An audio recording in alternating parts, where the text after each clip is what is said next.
Hey, I don't know what's happening here. Hang on. All right.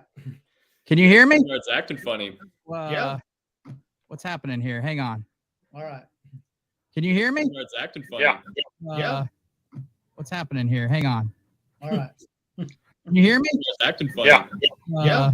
Shit. What's happening here? Hang on. I don't know what's going on. We might have to restart. Are you repeating or? I don't know what's going on. I don't know what's going on. I don't know what in the world. Yeah, something's going on. All right. I think we're live. Jesus, I don't know what that was, man. That was wild. That's awesome. Oh, I was highly confused. I was gonna do a 3-minute intro, and I hit something on my keyboard, and we just went haywire. I don't know. So Merry Christmas, guys. How you doing? Hey, Merry Christmas. Merry Doing Christmas. all right. Merry Christmas. Ben, you want to introduce yourself to everybody? I don't know if people recognize you. Yeah, I got the haircut. Yeah, it was about time. I was going back and forth. I was like, do I want to keep it? It's been so long. But yeah, I finally got to a place where it was like, it was time. So got it. Yeah, you look good, man. You look good. Thanks. I appreciate it. You guys ready for the holidays? Yes, sir. Definitely ready. So tonight, we are going to be tasting day 23 and day 24. It's just the kind of way it fell, and it lets me just wish you guys Merry Christmas and not have to do one more Advent video because 24 videos in a month. I think I launched another one today, so I think I was 26 total this month. So that was a lot. So I thought, well, we'll just knock out 2 birds with 1 stone here tonight and wish everybody a Merry Christmas, and then not have to do this. Have you guys poured day 23 yet? I am pouring them right now. All right. Ooh. She is a dark boy. I know. So just full transparency, I know what day 23 is. I wanted to share this with everybody because a good friend gifted me this bottle, and it's very special. So I wanted to share it with you guys. I want to hear your thoughts on it first before I reveal what it is. And then day 24, you guys all know we're tasting Weller CYPB. So interested to, I have not had this year, so I'm interested to taste it and see what we think about it. I liked last year's a lot. So yeah. Right when I poured 24, it just smelled like grapes. Did it? Yeah. Yeah, grape heavy. So what are you guys getting on day 23 here? I gotta give my wife a smell and taste first. It is pretty dark, isn't it? It is dark. Yep.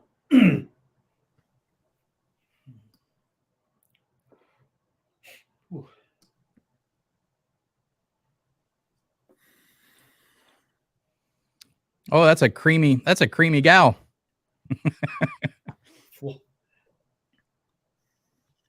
Oh yeah.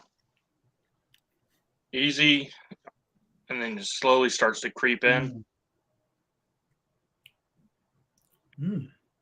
Oh, that's good. She's viscous. Yeah, That's for sure. It's definitely dark.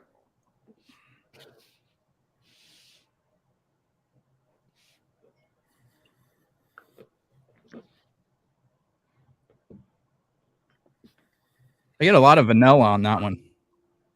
Caramel and vanilla.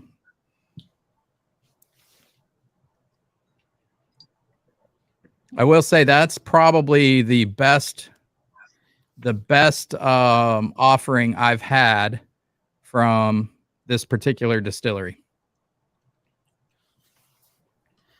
Yeah, that is very vanilla. Wow. Yeah. Yeah. My favorite thing about this is the texture of it, though, the viscosity of it. It's got a great mouthfeel. It's really buttery. Hey, Susan's in the house. What's up, Susan? Susan, how are you? Cheers. So this bottle, I was gonna say this bottle was gifted to me from Susan. So I'm excited she hopped on to see us taste it. Kind of reminds me of like on the nose, like kettle corn. Oh yeah, I can see that for sure. Like a sweet and salty type thing. Mm-hmm. So I'm glad Susan's on because she can kind of maybe type in chat after we reveal this.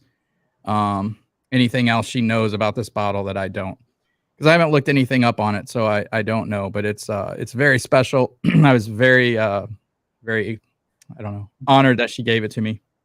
It's very cool. It's one of the things I love about this bourbon community. A lot of wonderful people.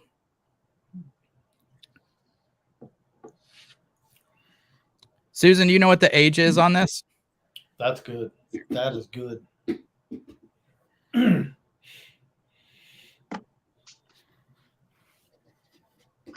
No comments? What would y'all guess on the age if you had to guess? I don't want to say because I probably have an idea of what it is. I'm going to go probably 8 or 10. Somewhere in that 8 to 10 is what I would say, just from the color. I mean, I know that double oaking can take a 4-year and make it look like an 8, but this just seems like it's got a little bit of age to it. Oh, Narav says it's 6-year. Okay. Oh, well, I'm wrong. It does almost have a little bit of a double oaked flavor to it. Mm-hmm. Man, now all I get now, Ben, is I get like that kettle corn, but then I get it more of leaning just a little bit more towards Cracker Jacks. Yeah. And somewhere in between there is perfect, I think, on this. Yep. Yeah, it's not again, it's not one of those I think that's I wouldn't call the complexity crazy, but it's really good what's there. Flavor's good, yeah. Yeah. The mouthfeel is my favorite thing about it. Mm-hmm. It feels dense. Like it's like you said, it's not complex, but it like what's there, like that caramel. I actually am weirdly enough getting like it's like oaky. Yeah. Yeah, it is. Yeah. Little dry. I got a little bit of tobacco.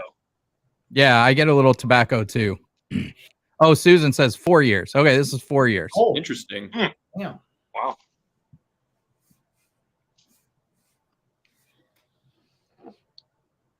I give probably $65-$70 for it.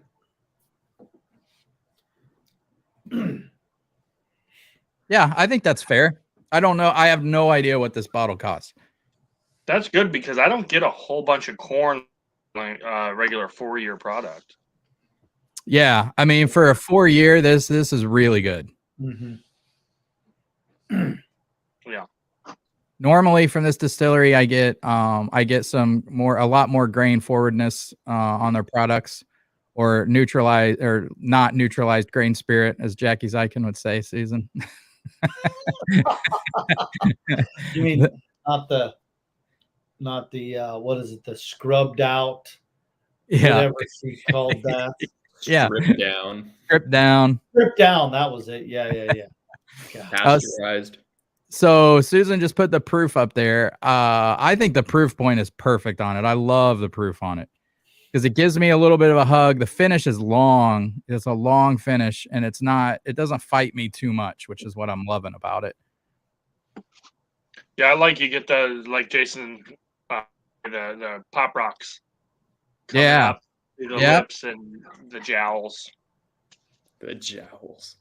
Huh. I get like a vanilla cake. Vanilla cake is yeah, it's so vanilla forward to me. That's why, like, if I didn't know any better and I was tasting this blind, I might think this was just like barely double oaked. Just because of the vanilla I get in it so strong. But yeah, it's really good though. All right, you guys ready for the reveal? Ben and Mike, what would you pay for this?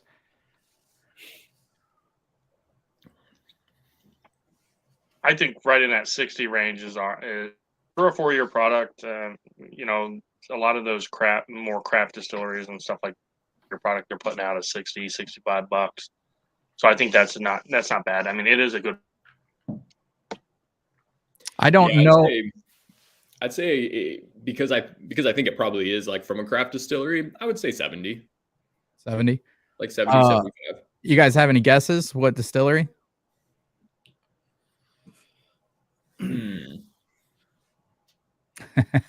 Nope.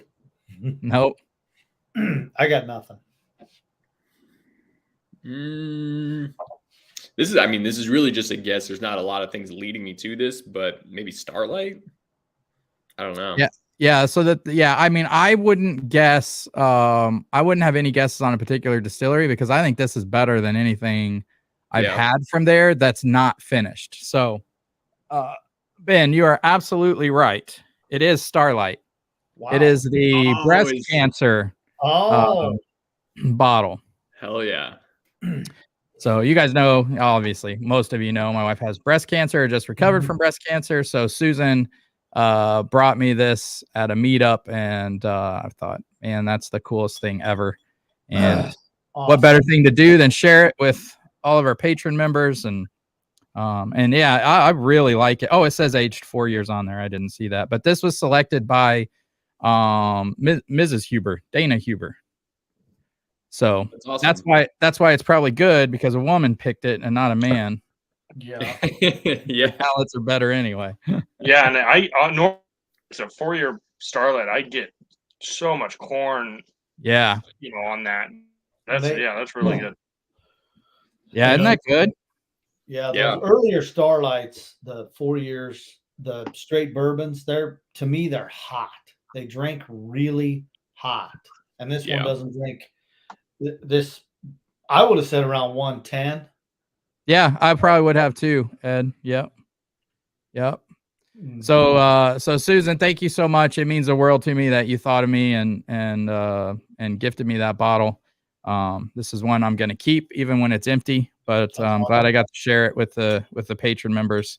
The cool bottle, very cool bottle, and a lot of meaning for me. So anyway, glad I got to share that with you guys. Thanks, Susan. Yeah, thank you. Awesome. Thanks, Susan, and obviously thank you, Lance. Yes. Yeah. Absolutely. What better bottle to toast that my wife's cancer-free with than that one, right? Right. Yep. All right. Moving on to day 24.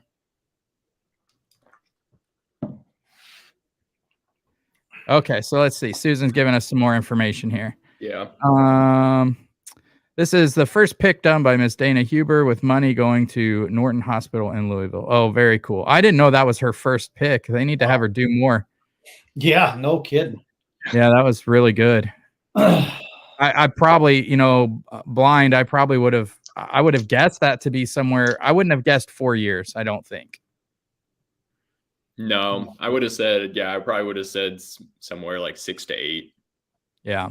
It's just because, man, it's just so creamy for a craft distillery. It's really good. I like that. All right. Moving on to CYPB. Hello, Hawaiian Punch. Oh, my gosh. It's so... It's like got a dustiness about it, too. It does. It does have a dustiness to it. Almost like, like the... this isn't something that happens nowadays, but whenever you would write with chalk, you'd have the eraser, and when you smack it and you get that chalky explosion that like chokes you. Obviously it's not that bad, but it's got that chalky. Yeah. If you could do that with what's the grape stringy bubble gum? Oh, Big League Chew. Yeah, Big League Grape. If you had some grape chalk from that. Yeah. That's what this is. But yeah, the buckets of cornstarch that they've used to keep it from sticking and throw it in the air. That's what you got right here. Yeah. Man, the nose is gorgeous though. Wow. That's just that's a fat kid's dream, man, on the nose.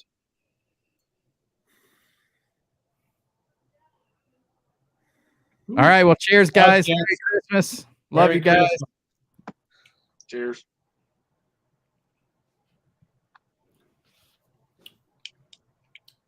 Boy, the palate is not as good to me as the nose. It's thin. I know. I think that Starlight before this really hampered it. Yeah, that's unfortunate. That's the perfect way to describe that. In the monotone Ben way too. That's unfortunate. We need a shirt. Yep. Let's get one, Lance, with the whiskey tornado, and then just put that. That's unfortunate. Yeah, I got a little bit of tobacco, but none of what I was smelling, which was, like you said, very unfortunate. I'm gonna go in for a second sip. Maybe that first one was just horrible. Second one was a little bit better. I got a little bit more of that grape that I was smelling. Yeah, it's still really, really thin though. Really thin and drying, and man, that sucks. I can smell it all. Fruity pipe tobacco is what it basically I get. It's like, and then it's gone quickly. If I paid $800 for that bottle, I would be so mad. Oh God. Hey, it's funny. In a store today, they had that new Parker's Heritage, and it was, I think, $100. How much? $1,100. Oh, yeah, for the Parker's Heritage. Oh, that Parker's Heritage is, might be my favorite pour of the year. Stop talking. Yeah, I actually went to where I'm affiliated with, and he had just got them in, and we just fresh cracked them, poured them, and it was delicious. Oh my God. $1,100.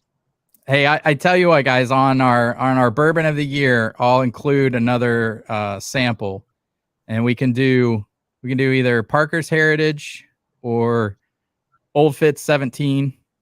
I think you guys will like Parker's Heritage a lot more than Old Fitz 17. Old Fitz 17 is good, but I'd probably take the Parker's. Yeah. All right. Yeah. All right. We'll do Parker's Heritage on the bourbon of the year stream. Cool.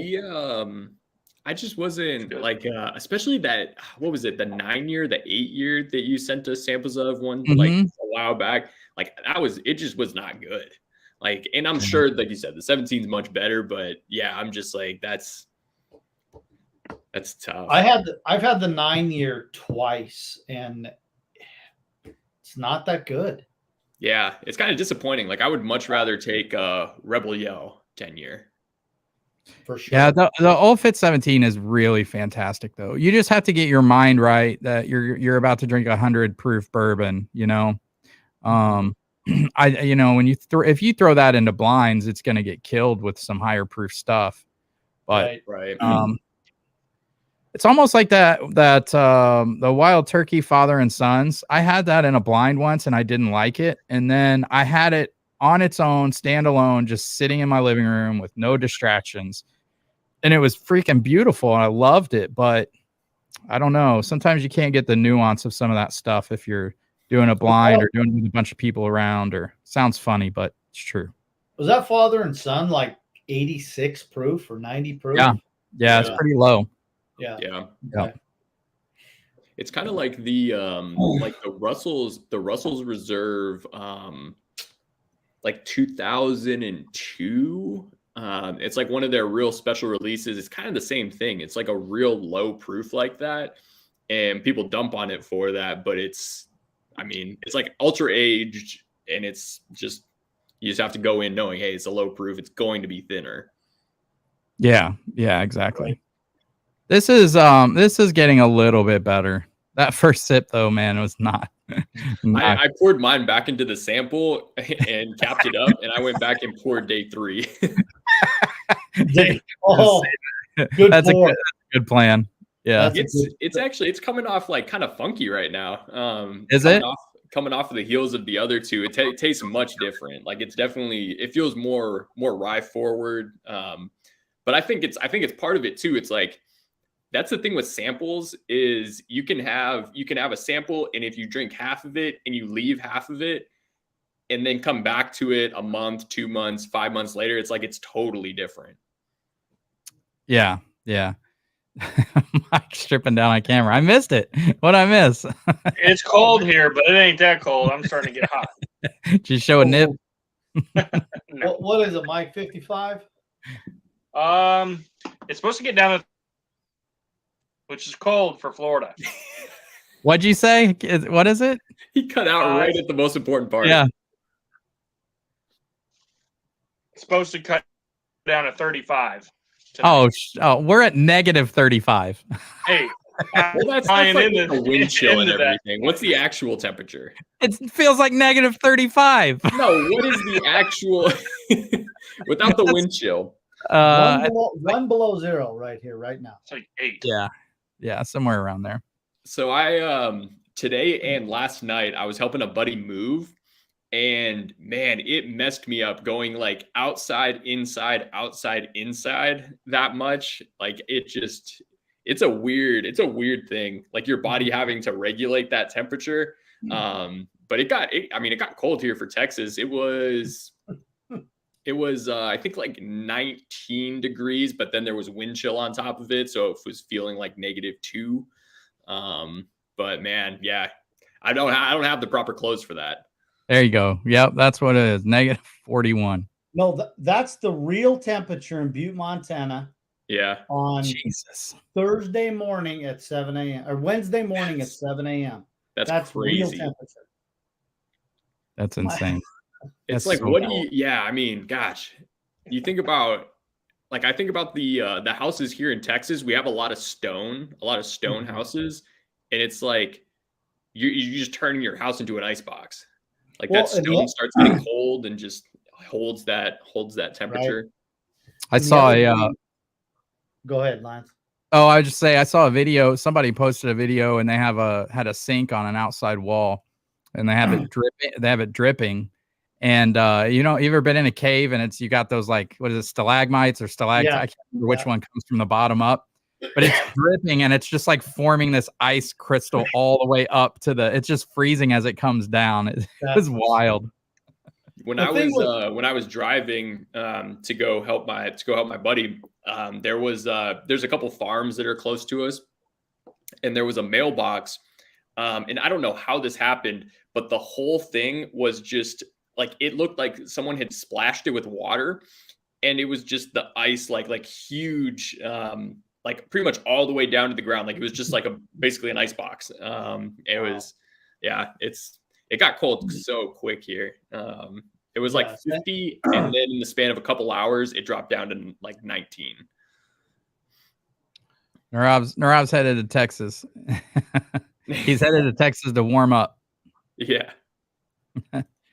The thing about down there is a lot of the water lines that they don't need to bury them 6 feet deep because your frost line is about this far down. Yeah. And so if you get a cold snap, 25 degrees for a week, you got big problems down there, man. People's water's freezing. Yeah. 2 years ago in Austin, we had we got snow, and we actually got like, I think it was somewhere between 6 to 12 inches of snow, but it stayed cold right for the entire week pretty much. And so it had been super wet, so everything iced over. And that's when you guys had those massive power outages, wasn't it? Massive power outages, Yeah. pipes were bursting. It was bad. I mean, the whole city pretty much shut down. No one could go out. And the other problem was everyone was prepping before it. So grocery stores got hit super hard. And then trucks couldn't come in to bring refills because the roads were all frozen. And we're not we're not salting the roads. We don't have like trucks to plow the snow. It's like the whole city might have two. It's like they're not getting used. But you were just it was coming out of COVID too. Yeah. It was a massive problem. Like there were one of the big grocery stores here is called H-E-B. It's like a big Texas chain. And there were like lines that were like, you would have to wait like 4 or 5 hours in line. And like, it was just such a mess to get in the store. Yeah. Oh yeah. God. Yeah, it was crazy. Wow. Daniel's what's going on, guys? From cold ass Gary, Indiana. Oh yeah, no joke up there. Oof. Did they get snow? Yeah. Sure Gary? they did. Yeah, Yeah. they're right outside Chicago. They got like 8 or 9 inches. Wow. That's the thing about, like, again, with Texas getting cold is just none of us, like, I don't have like tons of outerwear that fits that temperature because it rarely gets below like 40. And so it's like when it starts getting that cold, it's like I'm putting on like 5 long sleeve shirts because that's what I got for layers. Like that's Well, you come from Phoenix yep. and go to Austin. So it's like, let's see, I'm going to go from 110 to 95. Yeah. Yeah. You know, It's so I've never been, I've seen snow maybe 10 times in my entire life. So it's definitely something that's, you're just like when we had that like snowstorm, if you will, for Texas, we took the kids outside and it was like we didn't even have gloves. Like we didn't have gloves or anything. So we were outside for like a minute and then it was too cold to do anything. So you had to go back in. But it was just like we didn't. that's hilarious. Yeah. It was too cold to do anything. How cold was that?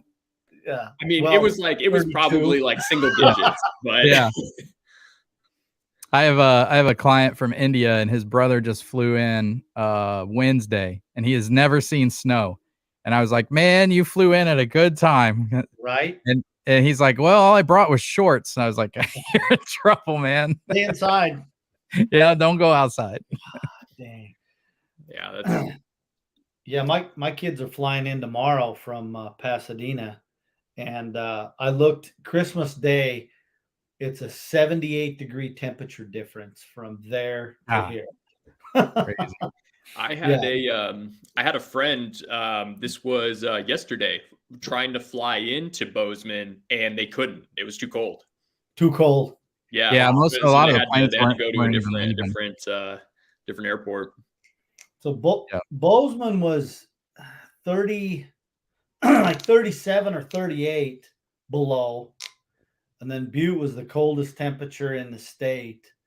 And then they recorded this morning, it was the coldest wind chill temperature ever recorded in Montana. And it's like 8 miles from my mom's house up on the Continental Divide, was 74 below. Jesus. It's like at that point, it's like that, golly, that's, you just can't even like comprehend temperatures. No.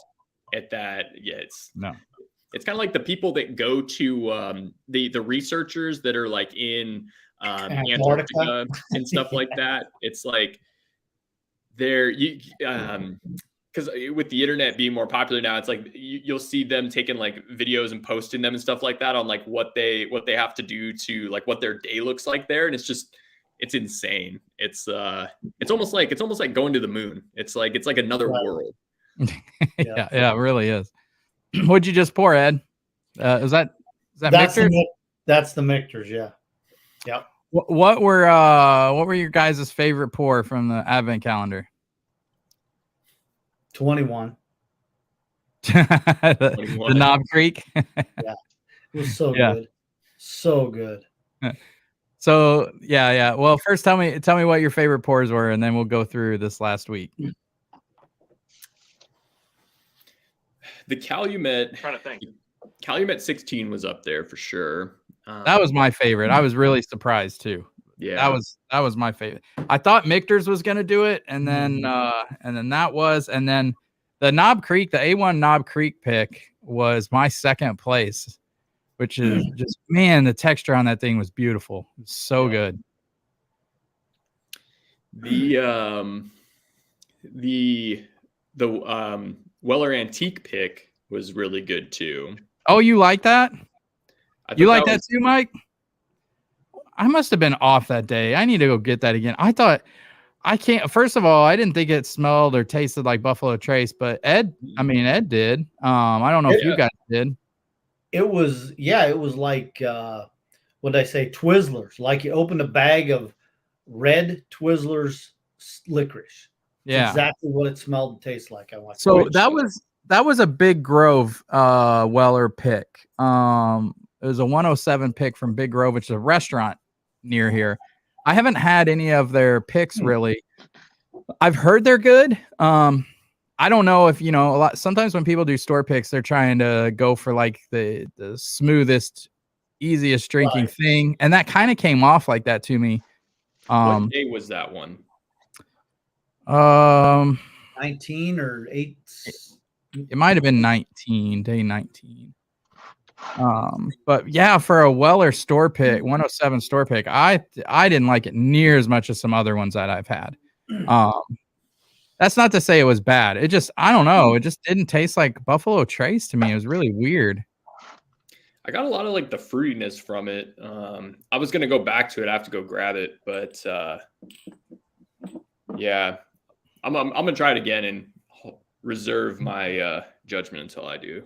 Yeah. Big Vic's in the house. What's up, buddy? Cheers and Merry Christmas. Hope you're doing well, buddy. Yeah, it was a really wild one. Did you think that tasted like Buffalo Trace, Mike? Not really, no. Okay. Surprised when you said it was a pick. A Weller pick. Yeah, they sold those for $150. Oh my god. Wow. Yeah. I had Eagle. The moment I smelled it, I thought, I wonder if this is an Eagle Rare, because I get that fruit punch, red licorice. Aside from the grape explosion that you had, Lance, on that one Eagle Rare. Oh, on that Eagle Rare pick, yeah. Northwest Bourbon, what's up, buddy? Cheers. Cheers, Northwest.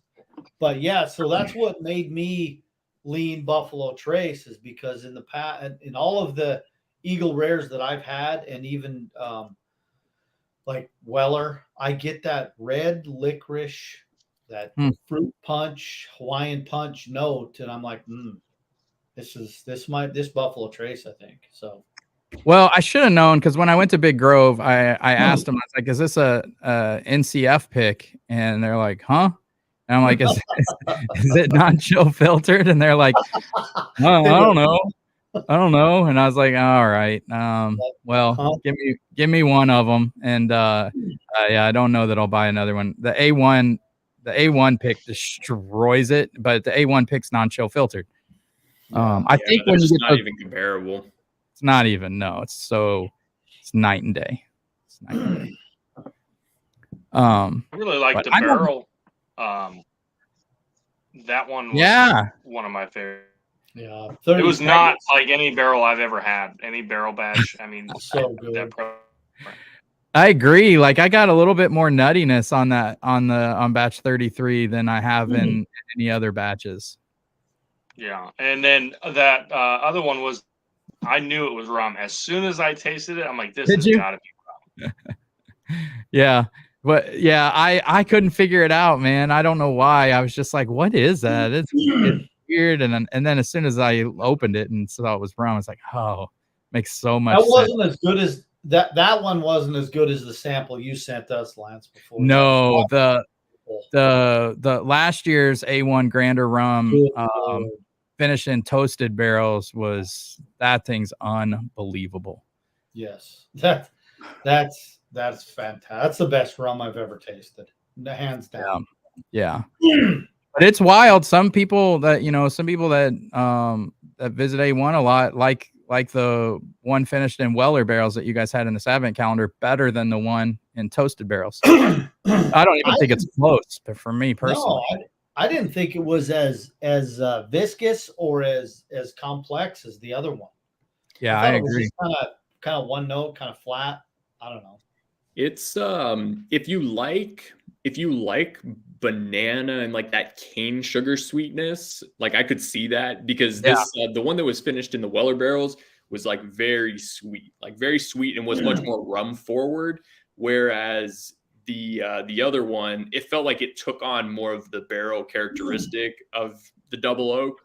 Yeah, it didn't feel like you were drinking a rum, whereas the Weller one, you could tell you were drinking a rum. Yeah, for sure. And I think the proof difference was like 100 over 130 for the one in Toasted, really? compared to like 114 or 107 for the one in Weller. So it was a lot different. So yeah, I that makes a lot of sense. I agree, Ben. I think if I mean, you have to like to be kicked in the nuts to like that other one, because that other one, man. That's a whiskey drinker's rum right there. Yeah, you have to be a Stag Junior fan to like It's that exactly what I was gonna say. Yeah, you have to be a Stag Junior fan to like that. A lot of people, that's the thing, is appeal to the masses, and masses just like something that they call, smooth. Yeah. I want something easy sipping. I like that from time to time too, but Sure. I also like a hug. Yeah. Yeah. So, sorry. What were you gonna say, Ed? oh, so the day 3 was the first time I'd ever had, and it was really funny because I got this barrel strength Michter's when I was with my brother, and we got lucky. We happened to go into we did the Louisville Slugger factory tour and then walked across the street, and I said, let's just go in there, see what's going on, see what they got. All their tours were booked. So I was looking around, and my brother said, he says, Ed, come up here. He says, they got something for you. I'm like, okay. So I walk up, and they had that barrel strength rye, and you had to buy the barrel strength rye plus the regular offering. But the whole package was $150, $160. So not terrible. Yeah. I mean, but after drinking day 3 and then pouring this, wow, this barrel strength is really, really freaking good stuff. Oh my God. Yeah, it's funny. I watched Cameron with Drums and Drams. Mm-hmm. If I remember correctly, I don't think he likes that pour at all. Oh. He gets like it gives him a really like burnt match kind of flavor, smell, a sulfur note that really turns him off. And I can see where he's getting that, but it doesn't turn me off. I absolutely love that bottle. But he picks that out blind. I've seen him do it a couple times now. That bottle just does not agree with him. But I freaking love the 10-year rye. Yeah. He loves their 10-year rye. Like that's like one of his like favorite one of his like top things that he drinks. Yeah, it's funny. It's wild how different palates are, man. It really is. It's so it's crazy. I've had the 10-year bourbon, and boy, you want to talk about disappointing. Oof. I like the 10-year rye. I think it's really good too. Yeah, the 10-year rye is really good. Yeah. Yeah. So yeah, the barrel was good. What'd you guys think of the Discovery 6 that was in there? I don't remember what day it was. It was fine. That was yesterday. Yeah. It was fair. Yeah, but it was like, I thought that was a barrel blend. Yeah. And it's like, it would be interesting now that Discovery's using like less MGP and more other stuff to kind of compare, like do a head-to-head with a couple of the different batches. Yeah. And see what wins. That'd be a really cool. Yeah. I don't have enough Discovery. I drink all the Discoveries, so I just happen to have that 6 in the bunkers. Call Chuck. Yeah, he's probably got all of them. But I will say, like, if you're gonna throw Discovery 3 and 2 in there, it's gonna blow barrels out of the water. Even 4 was really good too. Yeah, they're so good. Somebody brought Discovery 2 to the. I've had it. I have it. I mean, and it was, but when I had it in the blind, I was like, oh, this isn't bad. It's got a little Dickel. I could tell had a little Dickel in it, but other than that, I mean, it was real. I thought it was pretty good. You're talking about the 6, Mike? Yeah. Yeah. It's just then when you put $130 price tag on it, you're like, well, shit. That's the thing. That's tough. Like paying $100, you feel much better. Or even like whatever, 89. Like that's like what a lot of those go for. So and now this year it's 160 or whatever. Yeah. So 150 up here. I don't know how they justify increase of $30. Because they have to pay. It's not getting better. They have to pay for their downtown tasting room now that they're opening up this summer. What about the Stag 16 that was in it? That's solid. Yeah. I thought it was really good. It's still, for whatever reason, like when I was at my buddy's yesterday, we had I think it might have been the 16 or the 15 or something like that. And it's like, it's good, but there's still something missing. Like it just feels like there's something missing. I don't know really, like I can't really put my finger on it. It's just it's good, but it doesn't wow you. Yeah, I mean, I valued it at like $75, I think. Which that's fair. Yeah, but I don't, some of the, like 15, I think I'd value 15 a lot more because 15 just has that like Buffalo Trace candy to it that I freaking. Is that your favorite, Lance? 15? Yeah, I'd have to do a blind between like 9, 12, and 15. But for me, I think 15 would probably win just because I there was just like this sweet strawberry I freaking loved in that. I have one bottle left I haven't opened. And I told Renee, I was like, that one you're not allowed to grab. Right. They just come off super hot. So hot. That's the thing. Like I have to be in the mood for it. I can't, I'm not going to sit down and drink a lot of that. It's just Elijah Craig barrel proof. Some of them are the same way for me now. You better have a couple warm up pours before you get into decide to grab the old horns and have a tussle with them because they. Well, I drink those barrel proof and single barrel proof and it does not hit me like the Stag. Yeah. I would love to try some of like the very first releases or like the first few releases of Stag Junior and see how different it was then versus where it's at now. Yeah, me too. Cheers, David. Glad you joined us, buddy. Merry Christmas. Yeah, it's just like one of the reasons why I like Four Roses single barrel is it's always in that proof point where I can just drink those and it's really good and super texture and tons of flavor and complexity. Some of those higher proof stuff, man, it just like kicks you. It's like it has to be a cold night and I have to be at a few to get into those. I was very, very happy that day 5 redeemed the bookers for you, Lance. I was so happy. Yeah, that was wild. That was good. Yeah, it came off much better than when I reviewed it. And that's why, like, when we do our bourbon of the year, like, even if I rated it high in the year and then I went through a bottle of it throughout the year and I didn't like it as much, it won't be in our end of the year. Hirsch won't be in there, right? Well, yeah, the only reason Hirsch won't be in there, that is probably one of my favorites of the year, the single barrel. Busting your balls on that one. But it's a single barrel, so I don't want to put a single barrel in our bourbon of the year. Otherwise, it would be in there. And I'm not going to have anything finished in there for our bourbon of the year. So, so which ECBP is in there? C. Yeah, probably C, but A was really good too. I thought. I ECBP, the C922. I mean, today. Oh, what'd you think of it? I haven't even opened it. I poured it. I got those aged in ore travel kit. Yeah, and I poured it into one of those little 2-ounce bottles, and I'm gonna have it.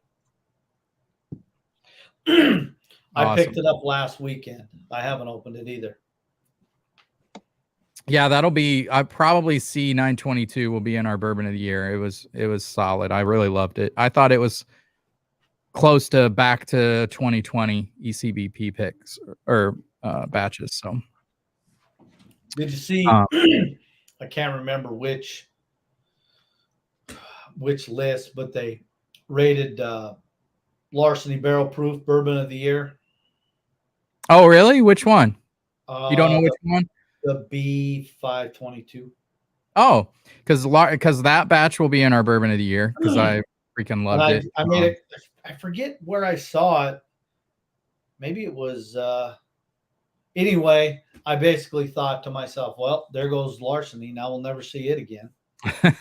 Yeah, seriously. You know, kind of like Henry McKenna. Once it wins the San Francisco Bourbon of the, tasting, or it gets voted Bourbon of the Year, forget it on the shelves. Well, thank God Fred Minnick just rated William LaRue Weller his winner, because you can't find it anyway. So right. Speaking of that, System Trend said, what did you guys think of Booker's Kentucky Tea Batch? Freddie rated it high. I haven't had it, but probably Ed's the guy to ask on that. Shockingly, my bottle I'm going to pick up the 7th of January. I haven't had the Kentucky tea. A lot of people are saying it rivals Bardstown from last year. So, really? Yeah. So, all right. When I get it, I'll get you some. Well, if I drive over and get it and you're going to be around, we'll crack it. All right, cool. Well, so this leads us into the next topic that I wanted to talk about tonight. And that's, did you guys see Fred Minnick's top 100? Did you watch any of that? Is it on YouTube? Yeah, it's on YouTube. Okay. He tasted 100 samples in a night. In a night? It's the most, I mean, hey, whatever. I think I couldn't do it. I don't even know if I could do 40 and properly evaluate them. Doesn't he like spits though too? Like he'll like drink and then like he'll spit it out. Yeah. And he does it like very quick, because he's like a professional whiskey taster. So like he just very quick, takes a quick sip, moves on to the next one. Like it's interesting watching him do those. Yeah, but Lance ain't spitting. No, fuck that. I'm not spitting.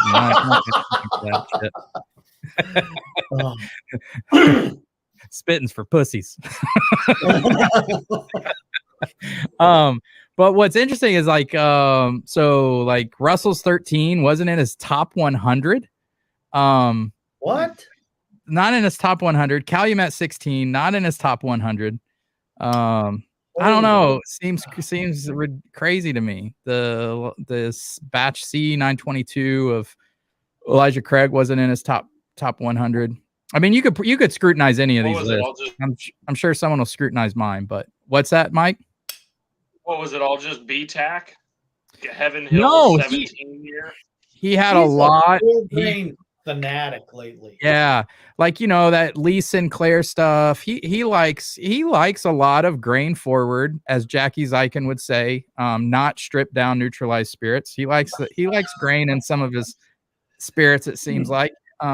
He does put a lot of he gives craft a lot of love in those things, which is fair. But it's like, I also don't want to see like a 2-year-old product. You can't tell me a 2-year-old product is better than Heaven Hill 17. It's just I don't know if Heaven Hill 17 was in there. Was Knob Creek 18 in there? Nope, I don't think so. Crazy. But Heaven Hill 17, probably my favorite pour of the year. Now, I haven't tasted as many spirits as Fred has. I'm positive of that. Because I'd be 500 pounds and my liver would need rescued. And you'd be. I don't know how some of those guys do it. But I don't know. Like if you're gonna say, okay, Russell's 13 wasn't in my top 10, maybe top 20. Okay, but you're telling me Russell's 13 is not in your top 100? It seems. Yeah. That seems nuts. I mean, even if you broke it out and you said, hey, I'm going to give 50 big distilleries spots, I'm going to give 50 craft distillery spots, Russell's 13 still makes it in the top 50. Yeah. And that's coming from somebody who the first Russell's 13 I tasted, I wasn't crazy about. The second batch, their best batch. I like the second batch way better, but the first one was their best one. Was it? You think so? I like number. I haven't had that. See, if whatever Ben says, it's the opposite, just so you guys know. Yeah. Number one was the best. Whatever. It wasn't as good as that friggin' Cask Nation. That's all I know. Good grief. Yeah, that was ridiculous. Yeah. But Calumet 16 was fantastic. I don't know. There's a lot of stuff on there. It's just like if you're talking top 100, man. And of course, like all the BTAC was in his was in his top. And Old Fitz 19 and Old Fitz 17, I think, finished in top 10. But it was like William LaRue, Weller, Stat. I can't remember the exact order, but it was all the BTAC stuff was up top. He loves like Eagle Rare 17 and like those oh yeah, who doesn't? I mean, I've never had it, but he's always talking about it. Super. Oh, he raves about Eagle Rare 17. I mean, that's always in his top 5. Yeah, always. Yeah, I don't. Tim says just picked up Masters Keep Unforgotten. Can't wait to crack it open. Man, I would love to. I have not seen that all year. I don't know that was in his top 100 either. Shocker. David Bass, Ben, that's one. $600. $600. Yeah, I'm good. For what? The Unforgotten. Wow. Yeah, there's no way. I mean, even secondary. Although I have a CYPB, I'd probably trade for it. You could get you could almost get 2 of them for that though. Like that's the thing is like pretty much every other Masters Keep release usually is somewhere around 300 to 350 on secondary. So to like charge 600 is just like no one's paying that. Yeah, like, probably some stupid person will, but it's just like you can go and buy it secondary for less than that. The same guy who's got the marriage for like $2,500. I mean, I'm like, you're just gonna at this point. That is kind of what that goes for. The 18-year marriage, yeah. Oh, so that one he could actually probably charge like $5,000 for that. Yeah, that's ridiculous. I'd rather have 10 to 15 barrel proofs. Yeah, exactly. Yeah, it's all about like just the scarcity of certain releases, especially with the EH Taylor stuff, because everybody wants the vertical, and so it is what it is. But yeah, I would never pay. I mean, for me, to pay over $300 for a bottle, like it has to be something special. Yeah. Narav said marriage 18. He sold it for $99.99. Attaboy, Narav. Yeah. Narav, did you make whoever bought it open it in the store before they walked out? Yeah. Let me know when you get your next one. So what's that Buffalo Trace one? The old something copper. Oh yeah, the OFCs. Yeah. So when I was living in Georgia, I'd go into Cartersville Cartersville Beverage Company. That was basically my store of choice. And they were great dudes and never marked anything up crazy except for Old Fitz 15 and 16. They wanted $600 for them, but they had a bottle of that in there. And a guy came in and I missed getting a pour of that by 15 minutes because he bought it the day he bought it, he opened it right there in the store and poured and gave everybody a pour of it. He paid like, what'd the guy tell me? $4,200. Yeah, I mean, retail on those things is pretty high. I don't remember what they are, but like even retail is but he cracked, but good on him though. I mean, he cracked it right there when he paid, when he slid the card or whatever and opened it, and the owner was there, and then the people that were there there were like 3 other guys that got a pour. I'm like, damn. Rob said retail's $2,500. Yeah. Narav had one in his auction, and I was like, shit. There's one time where I was like, don't call my name. Don't call my name. Like everyone there pretty much was kind of like, right. Same thing with like the Mictors, like the high-end Mictors, like the Mictors 20 and stuff like that. 20. It's like Mictors 25, like those, same thing. It's like you're starting to get like close to $1,000, over $1,000. Like, what's Heaven Hill 17 go for on secondary now? Pretty much 1,000. Oh, like, really? I think somewhere between like 800 and 1,000. I think is kind of where it's at. So we were in Kentucky last weekend for Jennifer had a holiday dinner on Friday, and I went into Justin's and he's got a Booker's Rye in there, and I said, just curious, what do you want? He's all secondary. 4K. Yep. That's crazy. It's just like, that's the thing. Like, I have no problem. I mean, it's like charging secondary prices on stuff. I'm like, it's ridiculous. But like for some of the stuff that you're never going to see again, like a Booker's Rye, I'm like, okay, fine. But secondary on it's like 2,500, which is still insane. But to think $4,000, it's just like, I've never seen it. Even looking at on the internet, I've never seen it lower than $3,800. yeah, that's some of those places that are kind of like Justin's, where they get a couple bottles and they try to just charge the moon for stuff. Right. But you can get them on secondary for like 2,500. They don't come around often, but when they do, that's what they get. Yeah, the only reason to go to Justin's is for store picks or to have a pour of some vintage bourbon on their or to get lucky, like I did on Saturday. We walked in there because they had the National Park collection for Yellowstone, and they put a different label on them, and 150 year. They're only $40, and so my brother wanted one, and I walked in, I got one, and we're walking out, and they got all these bottles sitting on the freaking counter, and I'm like, oh shit! And there was 2 bottles of Booker's, but they were the 02 or 03. I was looking for the 04 one because Chuck has my 03. But there's a Old Forester single barrel proof rye. Sitting there. Yeah.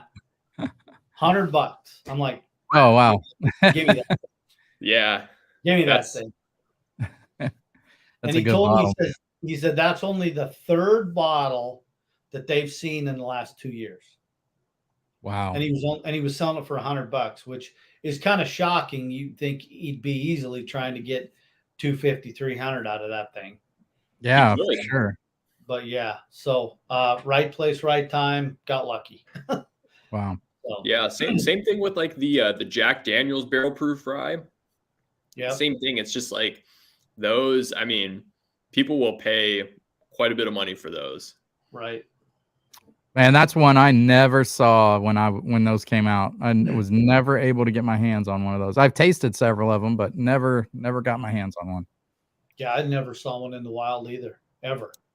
Well, so I'm part of a bourbon group where I know a lot of the people that are in it, and so there's a lot of people that they'll sell like open bottles, and we're all local, and so that's some of like the nicer bottles that I'll go and get. It'll be in that group because I'm able to get them at a good deal.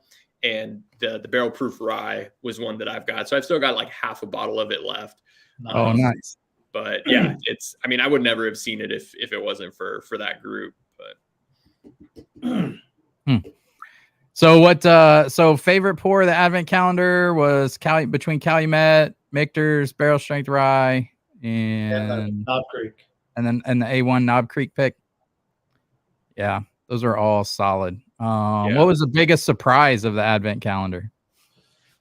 Balcones.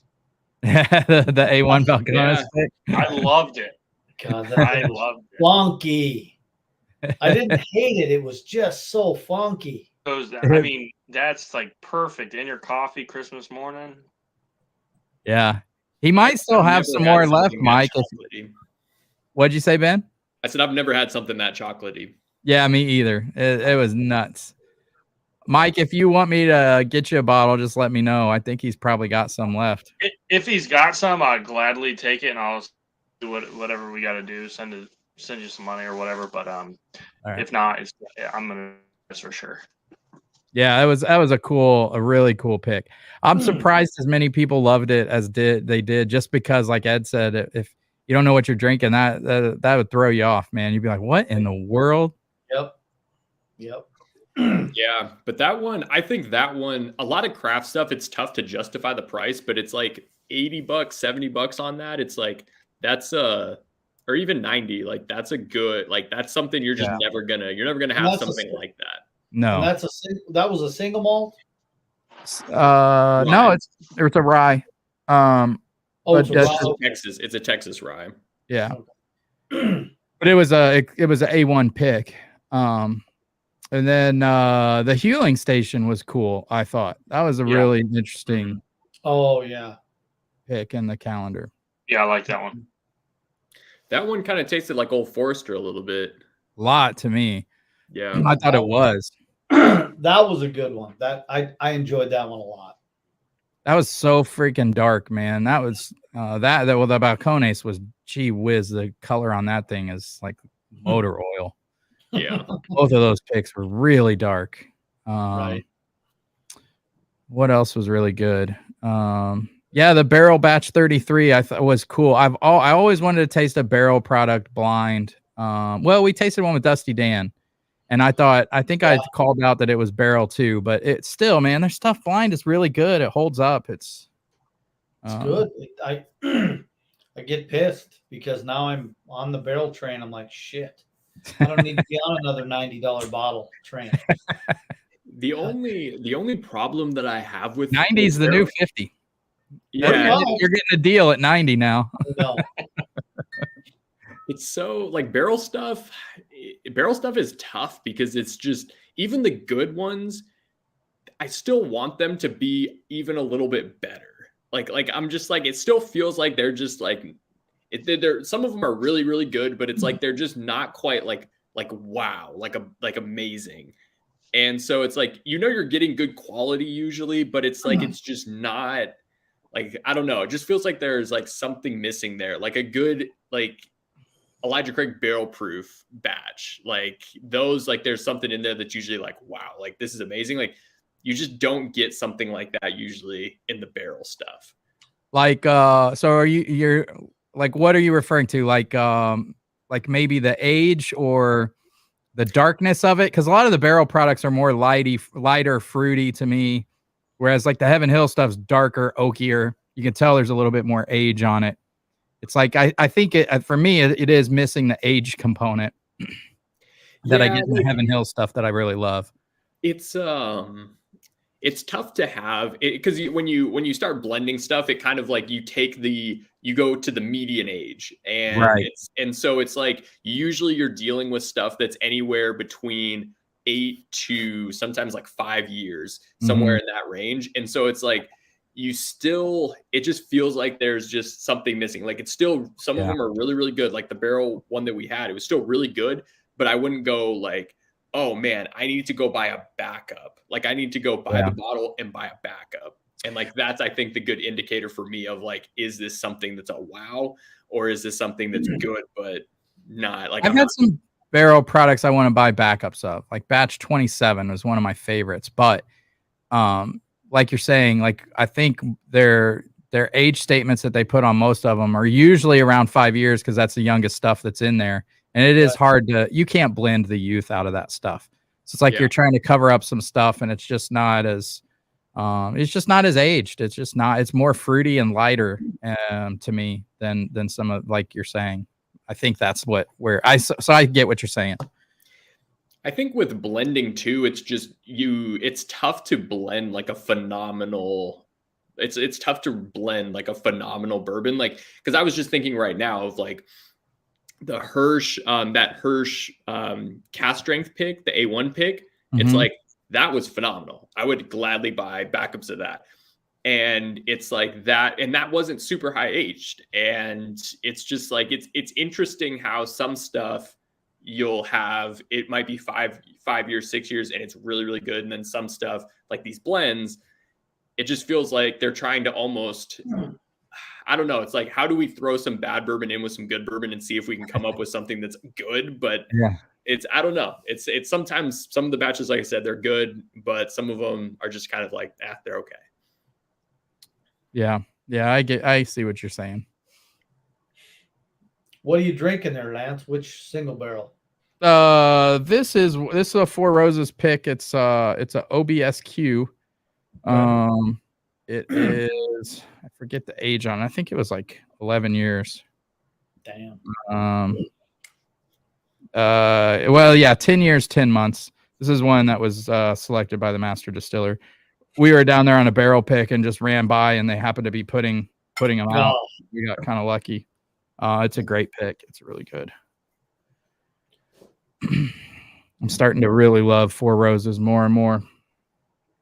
That's a distillery that I have one single barrel. I don't know what what the recipe is on it. I can't remember. I just have to get the ones that aren't as herbal and minty, and that's if I can get the ones that don't have a lot of herbal or mint in them, I'm in love with them. Like the A1 we did was a OESK, I think, and I love it. So good. I like their regular on the shelf single barrel. I mean, it's a solid, I think, what is it, like $50? Yeah, I have one of those in the bunker. I was wondering if that was ever going to come up in the calendar. That would have been a fun one to have in the advent calendar to see what people thought of that blind. I've never actually had their just standard single barrel. I've had their barrel strength stuff, but never just the standard single barrel. Yeah, that would be interesting to do blind. I bought 2 bottles because the warehouses or the blend or whatever, the 2-letter call out on it. One of them is ES, so it's my initials, and then the other one I got was JW, and I bought them at 2 stores on the same day, and so that's my initials and Jennifer's maiden name initials. Oh, that's cute. Kind of cool. Shut up, Brian. That's real cute. That's so cute. Eat a bag of dick. Boop.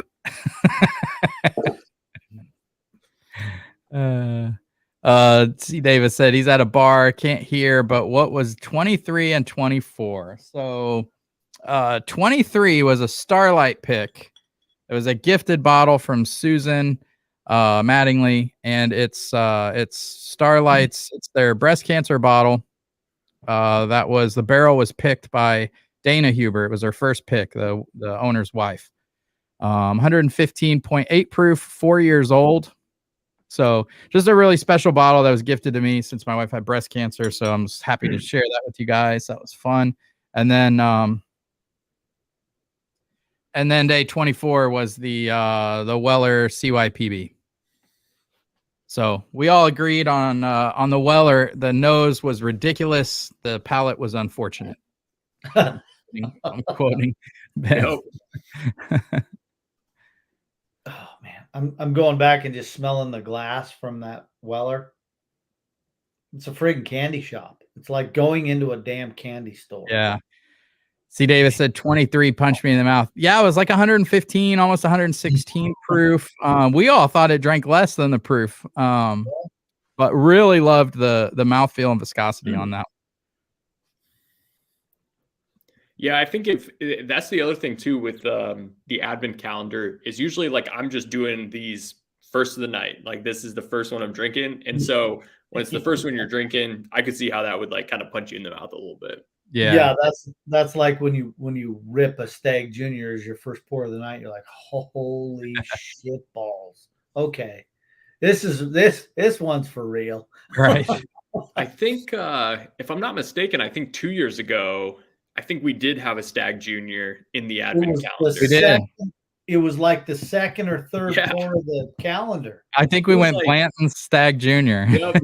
Yeah, you were doing like a Buffalo Trace lineup. Right. And then you did regular Buffalo Trace, didn't you? Yeah. No, it was a pick, I think. Yeah. I think it was like a Buffalo Trace pick or something. Right. Now, all you patrons are like, what the fuck is wrong with this guy? He's giving us all this crazy good bourbon. Right. What's funny though is so I had a bottle of Blanton's that I didn't open. I had never had it before. And then when we did the advent calendar, that was the first time I had it. And I was like, this is basically like a good Buffalo Trace store pick. And I ended up trading away the bottle of Blanton's. I've never had another one since. And so it was like, that for me was like, yeah, I'm just going to go ahead and trade this because I could get something so much better. Yeah, it was good, but I think. Yeah, I remember this is good. The Blanton's we had in the advent calendar, that first advent calendar, was just a very okay bottle. Yeah. C. Davis said he preferred the Starlight over the Weller CYPB. Same. Yeah, I would agree. If I'm going to sit down and enjoy one and take time with it, no question, I'm taking that Starlight pour over the CYPB. Now, if you want to just rush 4 or 5 pours, go to the CYPB because it was questionable. Was that Starlight finished? No, not finished. Nope. Yeah, because it does taste like it's double oaked or something a little bit. C. Davis says sipping on Remus 2. Ooh. I'm gonna finish the bottle for 12 a pour. Damn. What was the what's the blend in Remus 2? I don't remember. So it's a lower proof. It's like 98 or no, 94 instead of 100. And I think this stuff is a little lower in age, like somewhere around like 12 to 10 years. I could be off on that, but okay.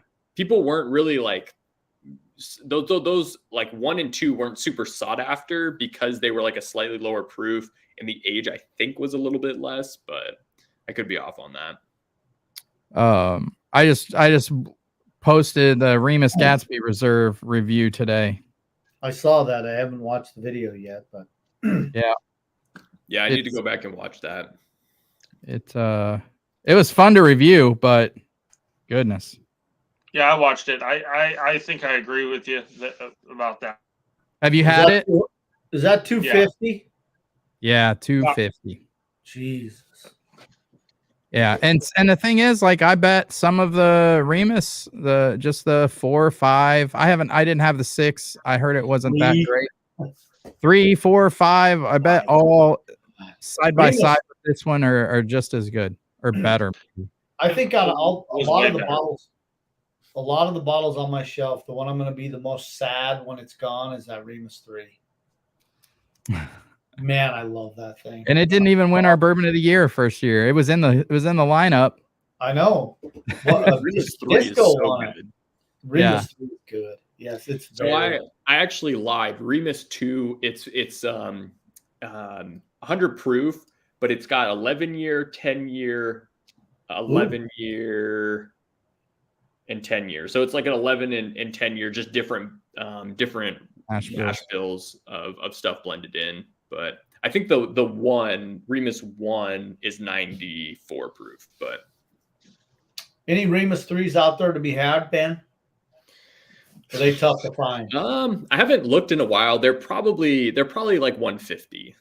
Okay. Oh, that's not bad. Considering how good it is, that's not that bad. I'd give 150 for that one. I'll see if I can find one. I haven't seen one in a while, but I'm still kicking myself that I didn't like just scoop up every single one that I saw. Like buy a case of it. I know it sat there forever. It was on the shelf everywhere. It was on the shelf like a year after it was. Yeah. I mean, for what? Years, like honestly, $65? No, I think it was closer to 80, wasn't it? Yeah, I think it was somewhere around there, and that's why it's sad. Like people just didn't know what it was. I guess you're right. It was like 79. So yeah. But once Remus 5 came out, that's when people scooped all of them up because they were because it had the high age MGP, and that was when I think bourbon was like at its peak of popularity. But man. But we were talking about Remus 3 when it came out. It's just only 5 people watch the channel then. So yeah. We had Remus 5 cases. We probably had 12 cases of that in the shop for months, and no one touched it. I bought a case. Not all at once, but I bought one, opened it. I said, "This is so good. I'm going to go every week." I just bought one, and I ended up giving one to a buddy and stuff. But I wish I would have kept more. Yeah, I don't know if I've had the 5. Remus was always, I always liked, I gave Remus away for a lot of gifts just because it was such good bourbon nobody knew about and I could find it. And the story of George Remus is so cool. Like, you know, it was, you tell that to somebody and they're like, oh shit, I didn't know he was like, you know, represented himself, claimed insanity, murdered his wife, did all this. Bootlegged like. I love the villain. Yeah, yeah. Some of those. Yeah, he was an interesting guy. Yeah. Yeah, 5 did get all the hype. I think because it didn't have some of the oldest MGP stuff blended in. 13 like year 18, stuff. 14 years, something like that. Yeah. Let's look. Let's see. I thought there was some 15 or 16 year. Yeah, I think they were 16, 13. Jeez. Yeah, I mean 15, 16-year MGP is just nuts. Yeah.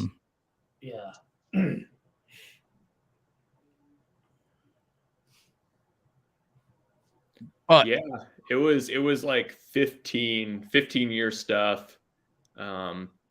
It was, yeah, it was 9% of it was, I'm trying to think of the years, actually 16-year, I think.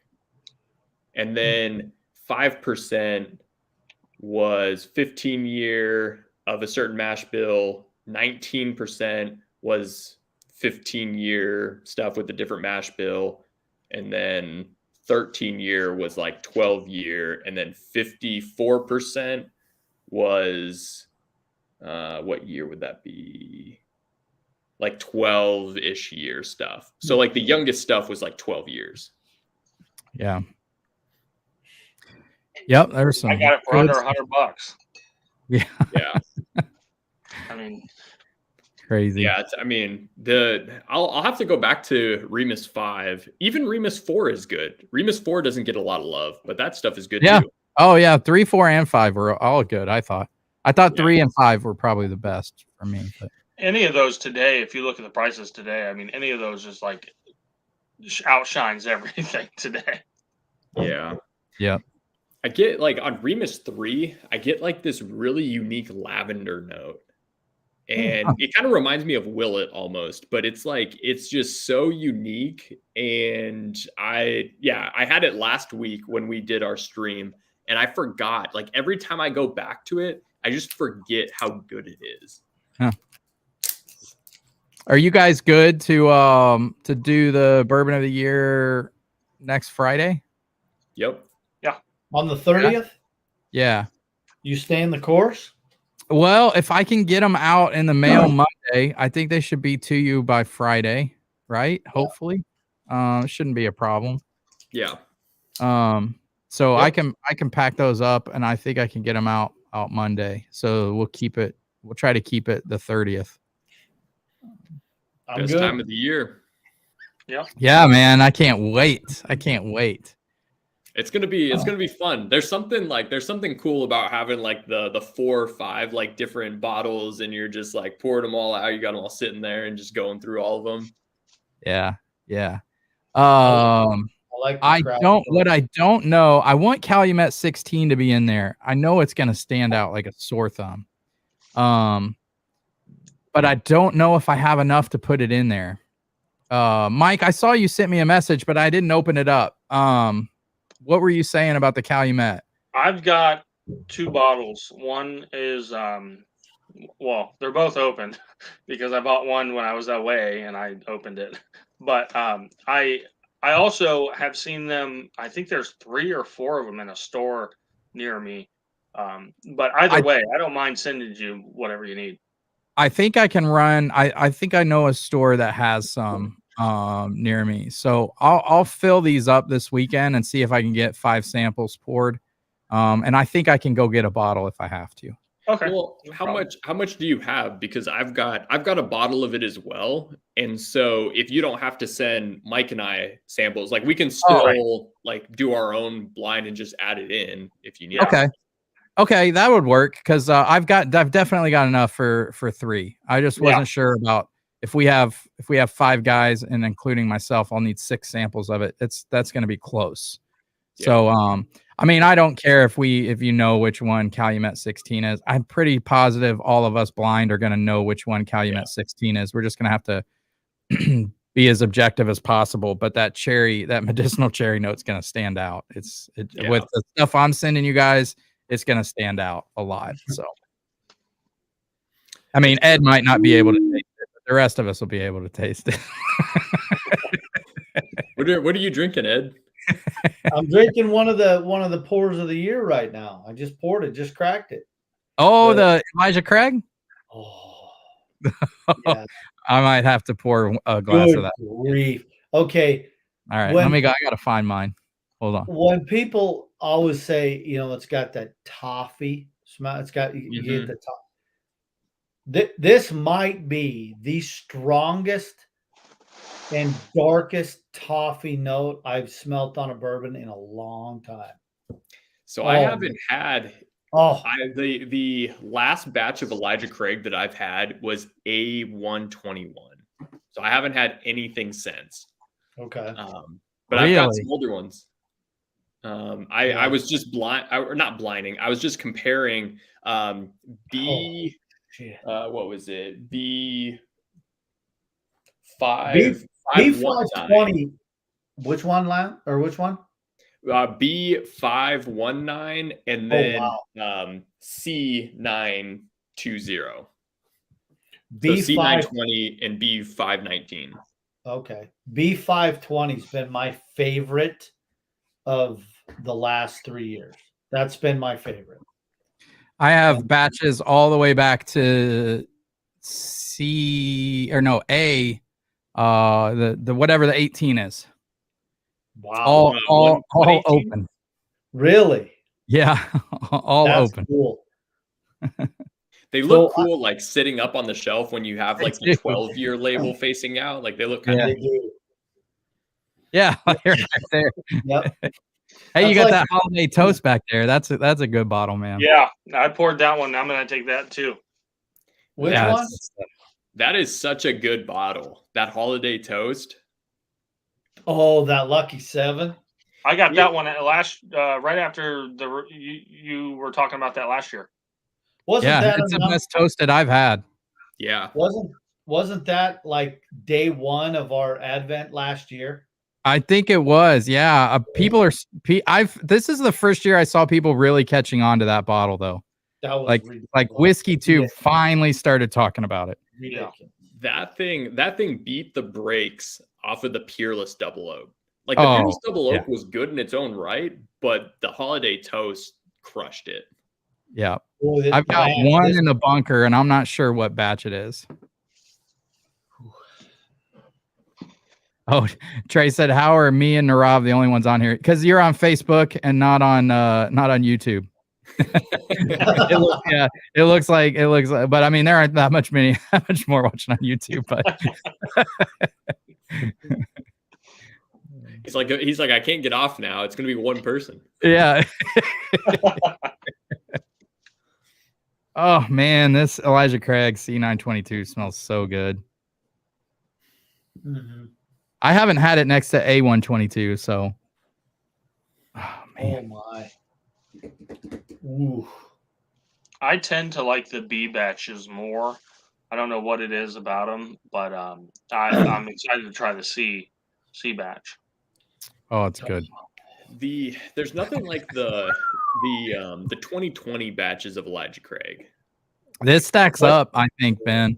You think so? I haven't had it. I was telling Ed and Miles, like I haven't had an Elijah Craig batch since A121. Yeah. So I think in 2021, I think they kind of fell off, and I think this year they the B522 I liked, and so I'm excited to try the C922. But that's one you're not going to. That's not crushable. That's just flat out all night. Enjoy that one because it is solid. Yeah. That's got a good amount of nuttiness for you too, Ed. Yes, it does. Yep. I was saying on the vertical, Lance, like you have all the Elijah Craigs. I have from 2019-02 to current on the Bookers. Oh, nice. Yeah, and it's awesome. I love the boxes are cool. I don't care what anybody. Yeah, they're amazing. And everybody can poop on it and say whatever you want, but if that's your bourbon of choice, just like if Craig is or whatever, I'm going to keep buying it, and I'm going to buy it every year. And if anybody wants to come and drink Bookers, it's always right here. So. So I'm curious, what's it got to be priced for you to stop buying them?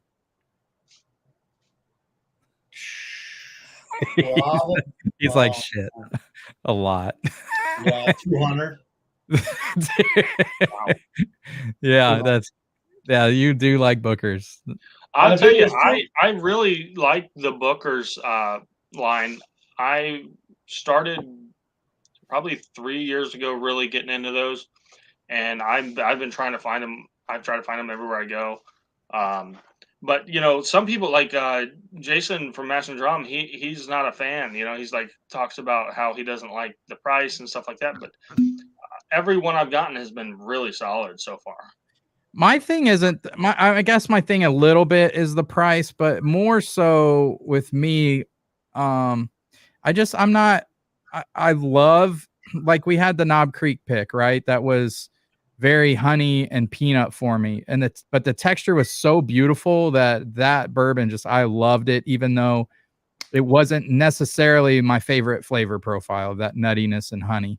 And that's what Booker's is to me. So if I really like a Booker's, it has to have that texture, and some of them are a little too hot and ethanol-y for me.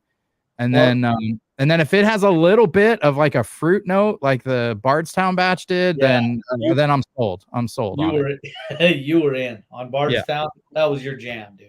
Yeah, but if they all just taste like peanuts and taste a little hot, and ethanol, those are the ones I'm not crazy about. Yeah, I would agree with that. They're different. I mean, I get peanut on all of them, but I mean, yeah, like for instance, the Boston batch, which is 2020-02. Everybody just crapped on it. It's fair. It has a unique kind of tobacco-y oak note, more so than peanut. It's very dry. That one's a very dry version.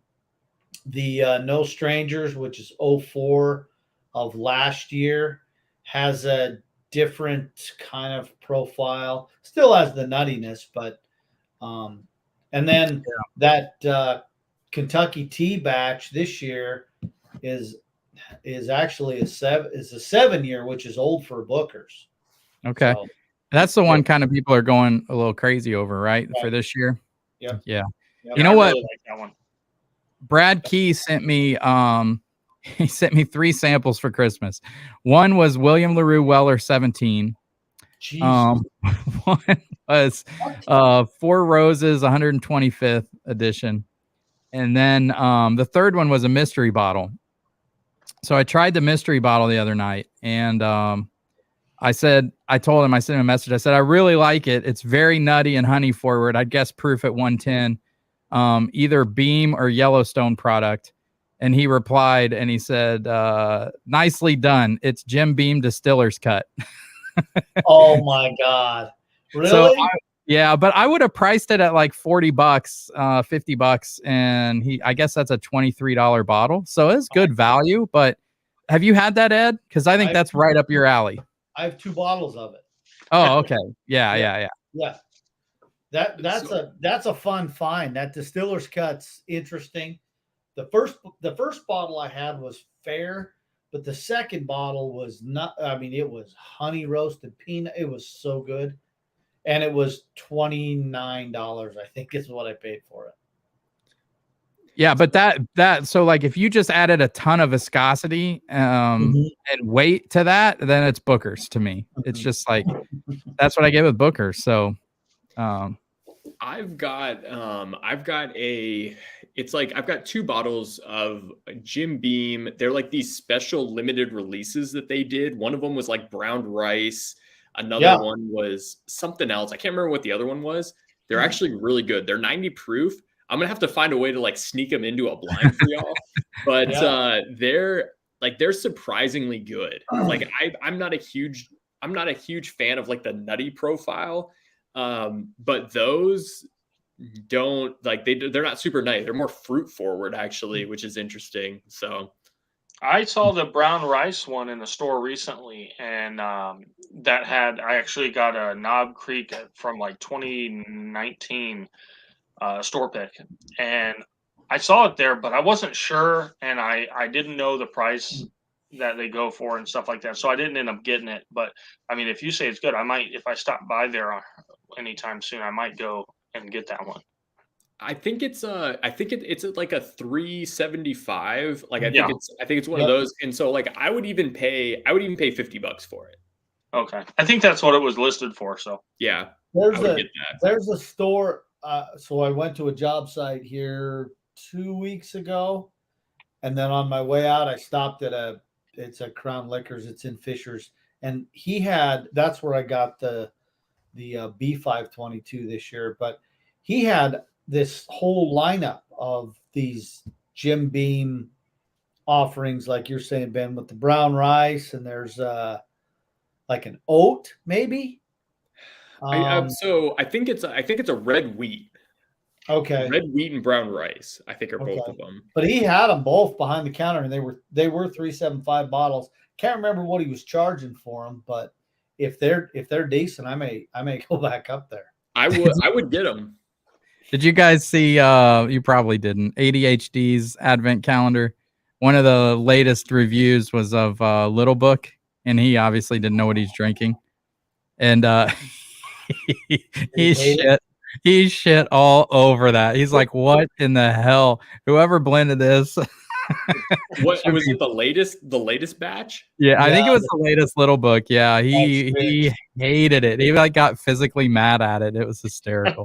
I've heard nothing but bad things for that one. Really? Yeah, he did not like it. So five was actually pretty good. Ed, I think you sent me a sample of 5. I did. It was the one that was blended with like 2-year stuff and 15-year stuff. Yep. But that one was actually, that was good. It is good. It's you don't get a whole lot of nutty in that one. So no. Hopefully Freddie figures that out and decides that chapter 6 he needs to rip that out of the book and start over, because it was not good. It was not good. Oh, it was bad. That's so tough. Like I heard I was like over close to my computer when I heard Lance ask like what you would pay, like when would you stop buying Bookers, at what price point? And it's like when you have a vertical going, you can't stop. Like it's like you're locked in. Yeah, you're committed. And so that's the same thing with like the Little Book stuff. The Little Book stuff feels more volatile. Like it feels like you just don't know. Like it's like it could be something really good, or it could be something that's just, hey, what can we do with these shitty barrels of bourbon that we have? And I walked into a store in Georgia and saw it sitting there, and I'm like, I may never see one on the shelf again. I probably paid too much for it. I think I paid around $160 for it. But I'm like, I have a Little Book. That's all I wanted. I wanted one. I'm not chasing the whole freaking novel on Little Book. It's not happening. Now on the regular Bookers, I'll do that. But I've heard a lot of different reviews on 1 through 6. Like I think 2's really good, 3 is okay, 4's fair. 5 I enjoyed 5. So I think it might be time for a Whiskey Tornado Booker vertical. You're gonna have to provide it. I'll provide it. I'll send them all.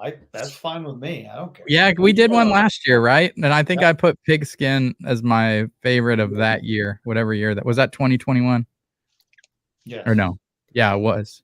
Wait. It was. That's a 2020 batch, but 2021 is when we did it. Oh, was Bardstown batch in there? Nope. I don't think it was. Yeah. Oh no, Pigskin's a 2020. You're right. Okay, because Bardstown batch, I tasted that against Country Ham, and I like Bardstown batch more than Country Ham.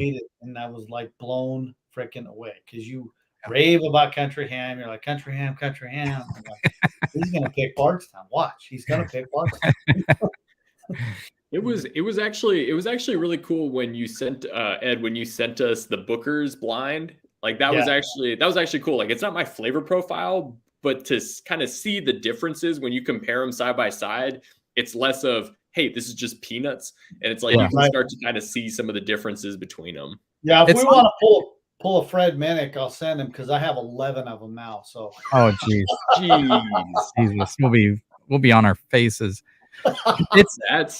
It's like honestly picking a single barrel. It's like there's 10 to 15% difference between batches, but it's not crazy different, but there's a little bit of difference. And then you can always get an outlier that's crazy different, but Yeah, like Magic Marker. He killed me with that one. I'm so glad to know that was just a bad bottle. Oh, because I kept going to mine. I'm like, well, I'm going back. I'm checking it, and I'm like, nope. He must be that glass must be stained from Perry's. No, it wasn't. It was the whole bottle. Man, that's terrible. Yeah, that's tough. It's the one thing that I will say with Little Book and Booker's, the presentation is special. Like the way that they have the card, they've got it's like even the wax on it, and you've got like the little ribbon. It's like it is definitely, because when you look at other bottles that you have and you compare it to the Booker's, it's different. Like it is. They've already tricked your mind into thinking this is high quality. It's good. It is good. Shut up. The thing I can't figure out is, look, you're dip Booker's in that quality wax, and then what in the hell are you doing on Knob Creek bottles? Yeah. What is that crap? Yeah. Before it was really hard, and now it just flakes into a billion pieces. Also, too, like they leave like at the very top, like because the cap is so thin that it's like you're trying to pull it off, and like you can't even pull it off. It's like you can't pull the cork out because it's like it's so thin, you can't get a good grip on it, and it's like it hurts your hands. And you need safety glasses when you're wearing when you're opening Knob Creek, man, because that is just shrapnel. It just blows up, goes everywhere. You guys got to feel the cork on that George Remus Reserve. That thing's heavier than the Wild Turkey Old Masters Keep corks. No, it should be plated in gold. It should be gold, dude, for the price. On the Gatsby? Yeah, it's insane how heavy that cork is. Really? But that bottle, man, that bottle is freaking gorgeous. Yeah, the presentation is cool too. How it like opens up, like right, yeah, like A+. Justin's had that one on the bar that day. I was down there too, and I think he wanted 300. Yeah, 300. Yeah, I think I paid 250. What? Oh, so he didn't have it behind the bar. You could buy pours of it. 250. No, you could buy the bottle. It was sitting on the cash register bar. My butt still hurts on the counter. That's crazy. I didn't know it was 250 because you pretty much paid retail for it. Yeah.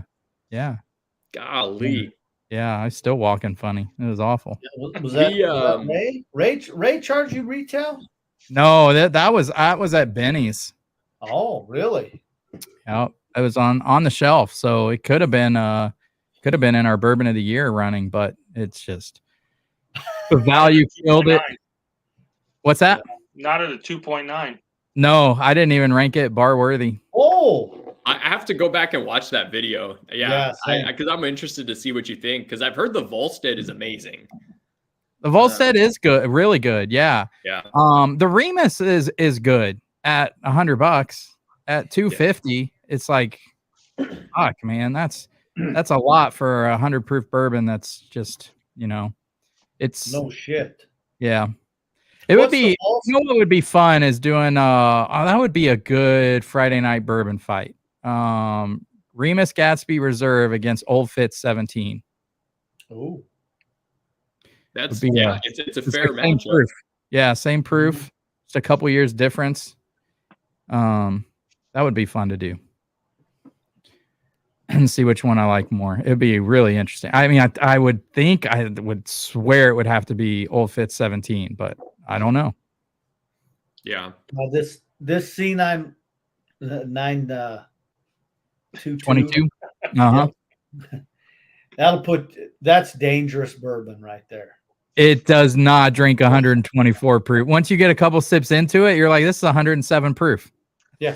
You get a couple sips into it, you're like, this is great. And then I'm sitting here in the chair going, I don't know if I can get up right now. Yeah, that is dangerous. Holy cow. Yeah, it's good stuff, man. Really I think when we do our Bourbon of the Year, we need to take our time with each of them. Because if you just fly through that, I think it just gets better with every sip, man. It's really good. For sure it does. Yep. So I think this was man, this was probably at least a year ago.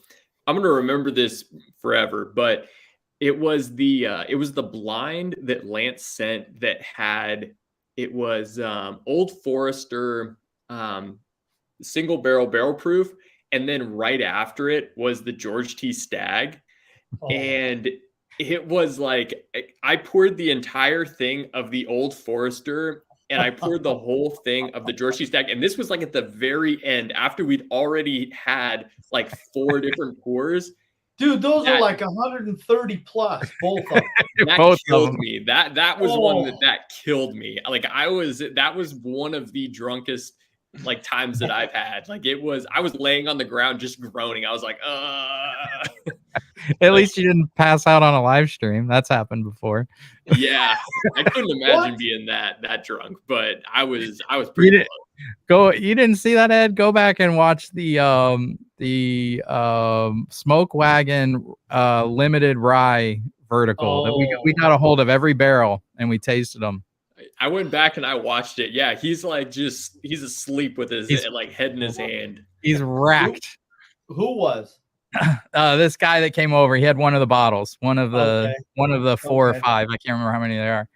Two guys in town, and they both came over, and one's a school teacher in town, and he's passed out. He's just passed, and I'm talking. All of a sudden, I look over and I realize he's gone. He's like, you're like, and you can see him because like Lance has the table lined up, so you see like Lance is on one side, the 2 guys are on the other. Yeah, and you just see him just like sleeping, just with his head in his hand. I gotta go check that out. I think I started to watch it, but like 10 minutes in, and I gotta go watch the. Go to the end of it. You'll crack up, man. It's hilarious. Awesome. Yeah, he comes back to life near the end of it, and managed to walk out of here. So. But I mean, we had a lot of whiskey that night. We had the whole vertical, and then we started pulling. I think we pulled some Blonde Brothers down and some other stuff. We had a lot of whiskey that night. Dan's Dream 4 right there. Yeah, Blonde Brothers is. What's that go for on secondary now? Some of those old Nodder picks. Probably around like 800. I'll have to go and look, but it's so I was watching Cam with Drums and Drams. He had a live stream. I think it was like maybe a week or 2 weeks ago, and he got samples of the 10-year and the 12-year. So we had the 12-year. Mm-hmm. He liked the 12-year more, but one of the things that he said was like a green apple, like a funky green apple note. Really? That's crazy because you totally got that. Yeah, but he loved that 12-year. Boy, that was like first or second year of the channel for sure. Yeah, that was like one of the first live streams. Like that was up. I mean, I probably cut out about 80% of that stream if it was one of our first ones. Yeah, we all had training wheels on. You guys just knew when we went live, you're gonna lose me for half of the time. Right. Oh yeah. Oh, it was horrible. Growing it wasn't that bad. Thankfully, probably no one was watching. But no, I mean, we have 14 now. So. Well, I mean, 14. That's still 14 people that are watching. Oh man, good old days. The good old days. Right. Good old days. Yeah. Oh well, this year will be fun for the Bourbon of the Year. I can't wait. I don't know. It's gonna be fun to see what wins. So what are some of our besides the CYPB and the Larceny? What are some other in the lineup for Bourbon of the Year? Yep, it'll be let's see, Woodford, Woodford Reserve, the 118.4, the batch proof. Yep, Larceny B522, Elijah Craig C922. So those are the 2 Heaven Hills. Calumet 16. I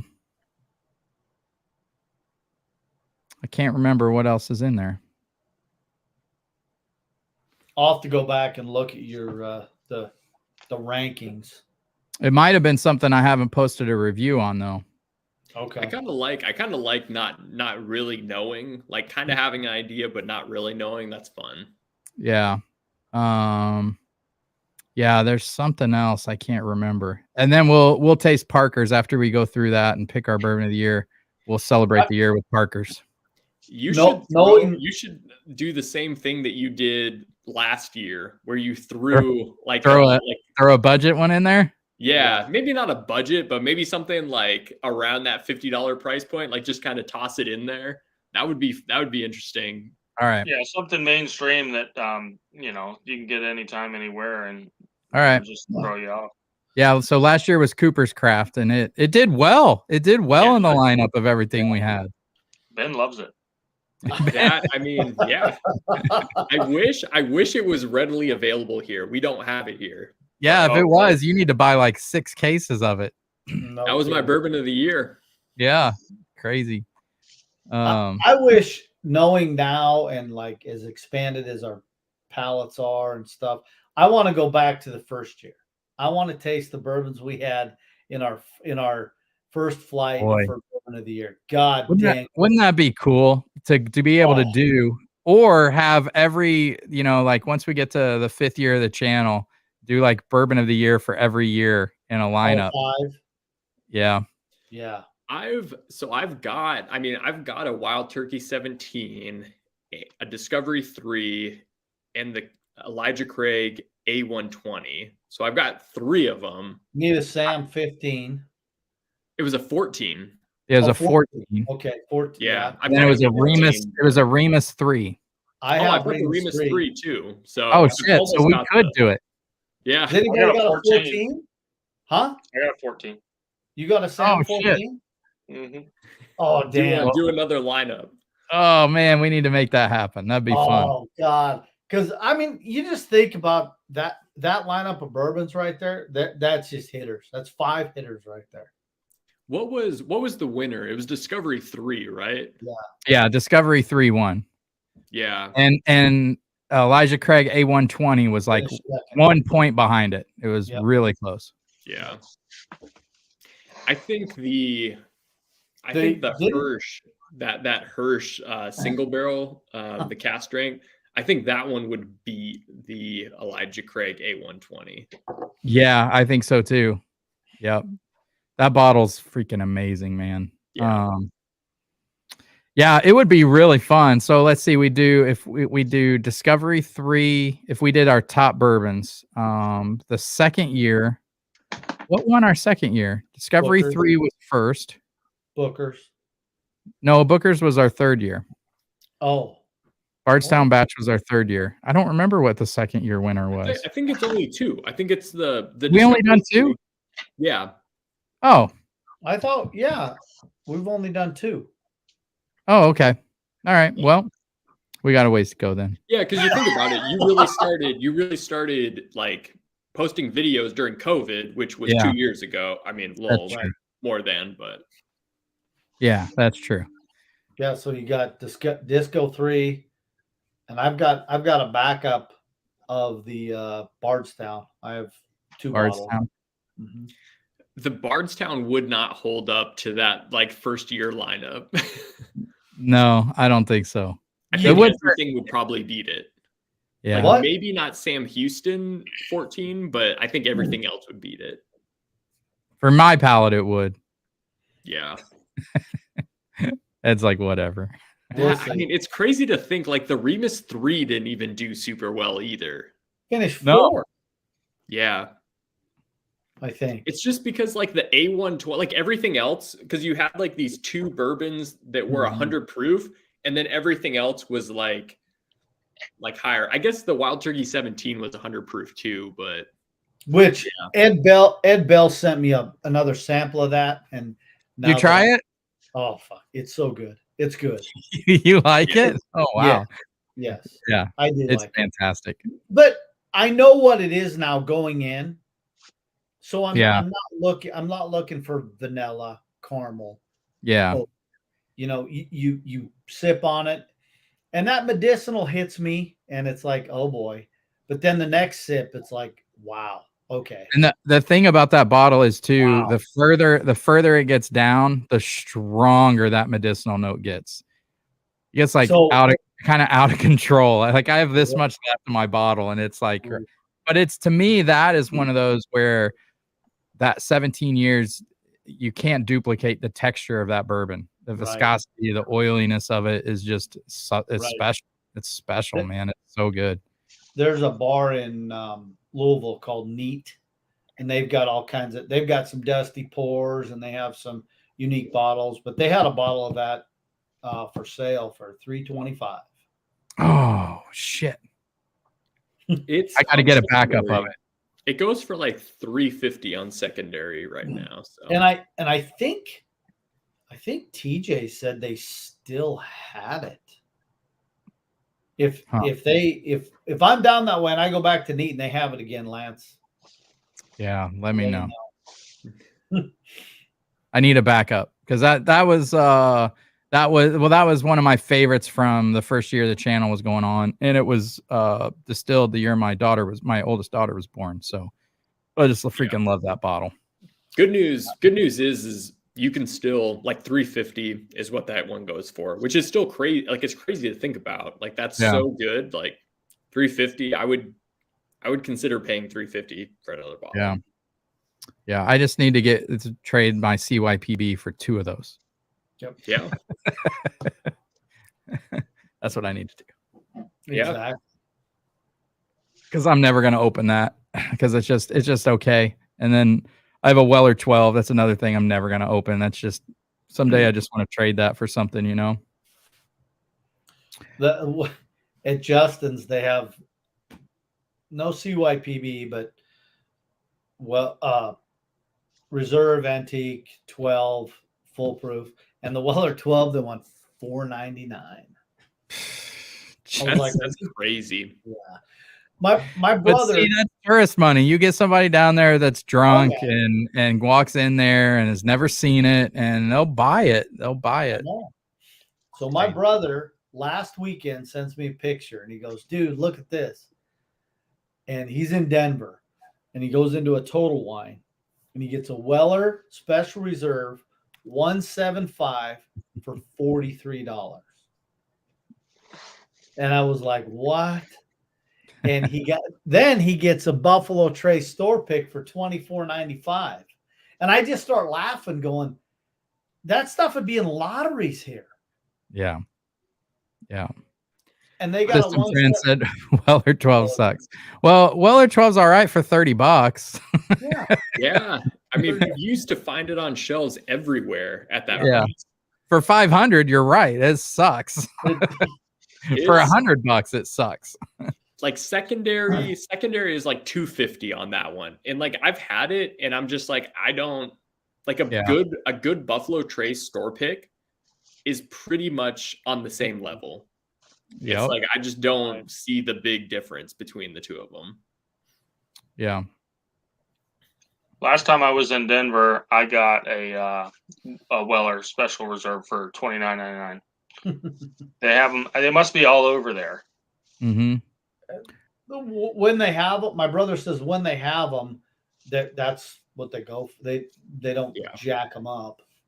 Yeah, they pop up here, but I mean, I never buy them. It's just like, I guess I probably should to trade them sometime, but lock up. But man, I just like, what's the point? But I guess if that many people are looking for them, it's just something I would never open. Even that's just. I would stock up. I would stock up on them because it's one of those things that's super easy to trade. Like you're just, I mean, you can do that in $100 and you can get a Wild Turkey 17 bottled and bond. Oh, geez, that's crazy. Yeah. Lance was like, "Sign me up. Give me the green label. Let's go." Yeah. I mean, there's certain bottles that I won't open, but I'll buy them to then trade them for something that I want. Like that's. Yeah. I mean, that makes sense to me. Yeah. I don't know. It's a weird world, right? It's just weird. Because I get it. I get the whole thing. I haven't ever sold stuff at secondary, but I'd trade stuff to get a better bottle. Like have that old Fitz 19. It's like that thing's going for, I don't know, $1,000 on secondary. just can't be that good. I've had Old Fitz 17, you know, just I'd much rather have it. We were talking about this, Ben. I'd much rather get a stag, a George T Stag, which is you can the trade same price. You can trade it. That's the thing a bottle I would drink. So, oh, and it's that 2020 that you sent samples of, right? Yeah, yeah. So, God, that was so good. That's probably one of the top 3 pours I've ever had. Yeah, me too. It was really good, and it's that. So I saw OF19 get traded for the 2020 George T Stag. Yeah, I mean, it's like the way that I think about it is if you go and you buy a bottle at retail that you end up trading for something else, it's like someone else went and found the bottle you wanted at retail. So it's like you just kind of swap places with that person. Yeah. So it's like the funny thing is my buddy said on up in the Chicago group, he saw a week and a half, 2 weeks ago, he saw the OF19 go for $1,750 on secondary. Jeez. Then they had the drop at the distillery and the price went down to $1,100 because they had all those people grabbing them in line at Heaven Hill. The price just went because everybody started unloading them. What is retail for Old Fitz? 200? I think it was 274. Okay, and $100 of that is that friggin' decanter. Yeah. Wow. Yeah. But you know, if there's hints that that's the last one, that they're doing away with the Old Fitz decanters, but the Heaven Hill rep I know says there's one more coming. So that'll be 3. So I think there's at least one more decanter coming from Old Fitz, and then they might be done with it. So you can only imagine in 5 years, man, those things are gonna. Can't even imagine. The value, the value is just gonna keep going up. Yeah. So I might just hang on to it. So what's the deal on the No More Stag Junior? What are they going to, or what's that release, or what's that bottle? I don't know. It looks like they just dropped the junior because a lot of people thought, well, if they're dropping the junior, they're not going to have George T Stag anymore, but that clearly didn't happen. Okay. So Mike might know better than me, but I think as far as I know, they switched to just Stag, dropping Junior off the name. Same bottle. When you say Junior, it's almost like Smoke Wagon the Younger. You know, it almost makes it sound like it's not as good. So I mean, I've heard, but it's not. Okay. But it is younger, and it's not as good. Right. So as far as I know, they just went to Stag. And then the George T Stag will just stay the same. The latest Stag, I was just watching. Who was I watching? Someone was just reviewing the latest Stag, and they said that it only had like 8 or 9 year in it, and normally those are a little bit older. Yeah, they got 15. Yeah, and but this year's was like 138. Right? It was up there. The proof's up there. I'd rather just have 2020 batch, I think. 2020 was freaking good, man. Yeah. Yeah. I gave away so many samples of that. Well, the doc, I won a lotto to purchase a Weller's where near MSRP, trade it for someone that won Wild Turkey Masters Keep Unforgotten. Nice. That's a good.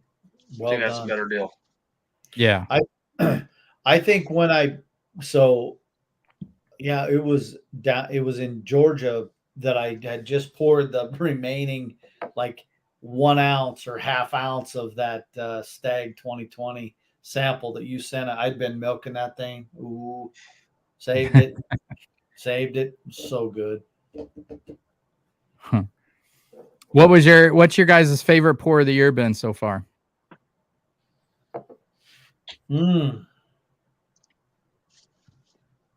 That's a good question. Mm-hmm. I have a toss up between 2.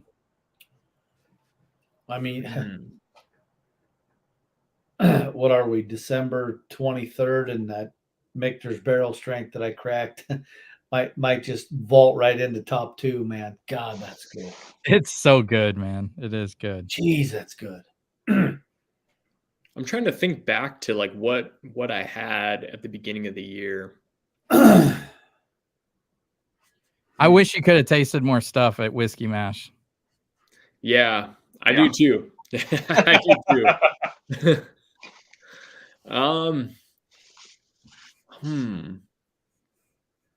For me, it's Heaven Hill 17 and Parker's. So it's definitely been a Heaven Hill year for me because the Larceny batches that came out were amazing. The Elijah Craig was good. Heaven Hill 17, Parker's, Bullshits. But I mean, Parker's was great. Heaven Hill has freaking killed it for me this year. Mm-hmm. The Larceny barrel that my brother and I did your own bottle. Oh yeah. That, and I'll send you guys some samples of that one. Oh, that's fabulous. Awesome. That's freaking 129.4. Oh, nice. It's good. That was probably, that one might be one of my favorites. Is that, yeah, it's good. But this Michter's, Jesus. I love it. I think the Old Forester 117. Oh yeah. I forgot. I had those too. Those were great too. Yeah, those were really good. What's your biggest letdown? Midwinter Night Dram. Oh, really? You didn't. I guess for the price, it's steep. But man, I loved this year's Midwinter Nights Dram. I will say that I opened it, I drank it, and it was super heavy on rye, obviously. And then you got that port, and it was just strange. But after it was open 2 weeks, I ended up giving the bottle of, my best friend's father passed away, and we opened it we drank the rest of it at his memorial. And it was better. I mean, it did open up, and the rye kind of dissipated, came down a little bit, more of that port, and it was good. But to be honest with you, I got a Sagamore sherry finished and a port finished, and both of those were better than the Midwinter. I heard those were really good. I thought both of those were better. Interesting. I like the Midwinter Nights Dram stuff. I think those are all really, really good.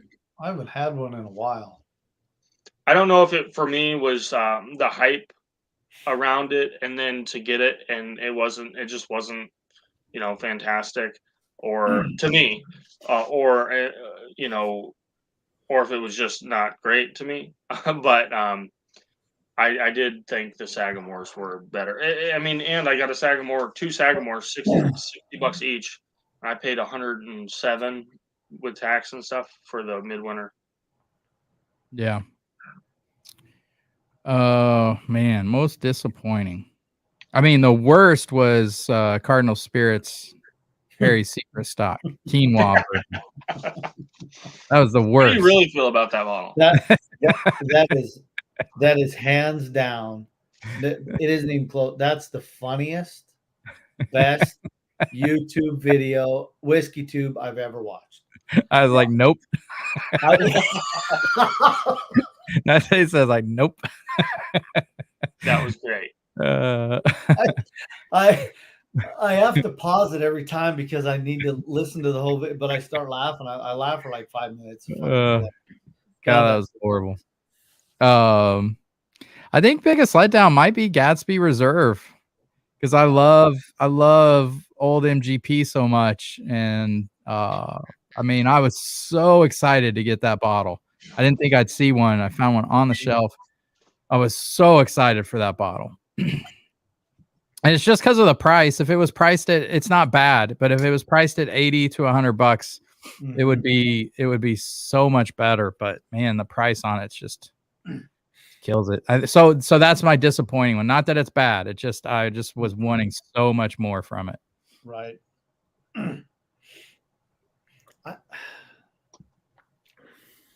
Ben still hasn't given us his favorite pour of the year. I know. I was thinking. I'm trying to think if I had the 2021 William LaRue Weller. I might have had it this year, so it might technically count as this year. That one was up there. Yeah, that's the bottle I reviewed and sent to you, right? Yep. So yeah, that was I got that at the end of last year. Traded Ed Bell. Yep. Okay. Yeah, that was I really enjoyed that one. Look at that. Brian Rasky says Cooper's Craft. Well, that was Ben's. We did that last year. That was in our bourbon of the year last year. Watch that be his disappointment. Oh, that might be. Yeah, he didn't clarify, did he? C922. Oh, you're gonna pop it? Yeah. Crack it? Awesome. I can't wait to hear your thoughts. So good. Yeah, I mean, Cooper or Calumet 16 was a really good one because that hits what I love. I love the medicinal cherry. Like that's I love that. Man. I'm just trying to think of like what I've had this year. This year's been different for me as opposed to other years. Like I haven't really gone out and gotten a lot of new stuff. Like I've been just kind of drinking the stuff that I have. So there hasn't really been a lot this year specifically that stood out to me because I just haven't gotten a lot of new stuff. My probably my most surprising was Larceny, the Larceny B522, because I'm like, oh, Larceny is just okay for me, and that thing blew me away. Barrel proofs from a year ago or 2 years ago were, they weren't. I never liked Larceny barrel proof. I thought it was okay, but it was hot. Came across really ethanol to me. Yeah. Calumet that was the first one where I was like, all right, this is what Old Forester decanter at barrel proof would taste like. You know, it has more of that weight, longer finish. And I was like, fuck yes. Calumet 16 is my most disappointing because I haven't bought it. I didn't buy a bottle. That's you passed it up like 4 times. Oh man. I guess I need to just pull the trigger. End of the year, just go friggin' get one. David, I've heard this from a lot of people. Lucky 714 proprietor up there for tops. BRT 010 Makers was the most disappointing for you. And I passed on the Makers this year on the BRTs. I was like, I've had enough of it. Yeah. I bought them both and traded Ed Bell what did I trade him? The 01 for a Weller Full Proof. Yeah, that's a pretty fair trade. Yeah. David said Larceny B521 stepped up for me. I enjoy a lot for the money. That's the thing with Larceny, man. This year, for the money, I mean, some of the best value is crazy good. And Evan Hill in general, Elijah Craig barrel proof stuff is crazy. What do you think, Mike? It's good. It's definitely got that peanut note, but at first sip, I got like a peach cobbler. Oh, on it. I got it's the heaviest, densest toffee I've ever had in a bourbon. Just toffee. Like there is like a pie crust kind of note, pastry note to it. Yeah. Almost like if you had, so we have around us an Amish community, and they make these peanut butter pies. And if you take peanut butter pie with a little caramel, that's what it is right there. Is that your jam, Mike? I'm not. You really live way out there. You've got an Amish community like in Florida, Sarasota. Yeah. It's number one. If you ever look it up, that's where the Amish people come down here. We have Ben. We have an Amish community like 30 minutes from us. Could have taken you really there. Yeah. And we have a boatload of them here. I don't think they made their way to Texas in their felt skirts and they pull their buggies up to Walmart and tie them up. And do they have 3-wheeler bikes over there? I haven't seen 3-wheel bikes. They definitely have all Clark kinds County, of different horse buggies and Every single one of them has a 3-wheeler bike, and they're all electric. They all, not Oh, a single one of them Is that allowed? pedaled by Yeah, the I think that's you're going That to is hell not for allowed. that. Those are Yeah. not Amish people. That's Those a aren't cult. Amish people. Yeah, that's a cult. or the ones that pull up in the $500,000 RV. No, I don't think Yeah, those are that Amish is people. not Amish people. Yeah. That's Mike. Might You be got something Mennonites. else going on over there. Yeah, That's the Hooterite. That might Amish be the don't, Hooterite colony. Amish don't use electricity. Our Amish people do like framing for houses around here. They do all the framing, Yeah. build furniture. Cabinets, The build Florida amazing Amish are different. Everyone in Florida is different. In high school, we You watched ain't a lying. video. You ain't lying there. Yeah.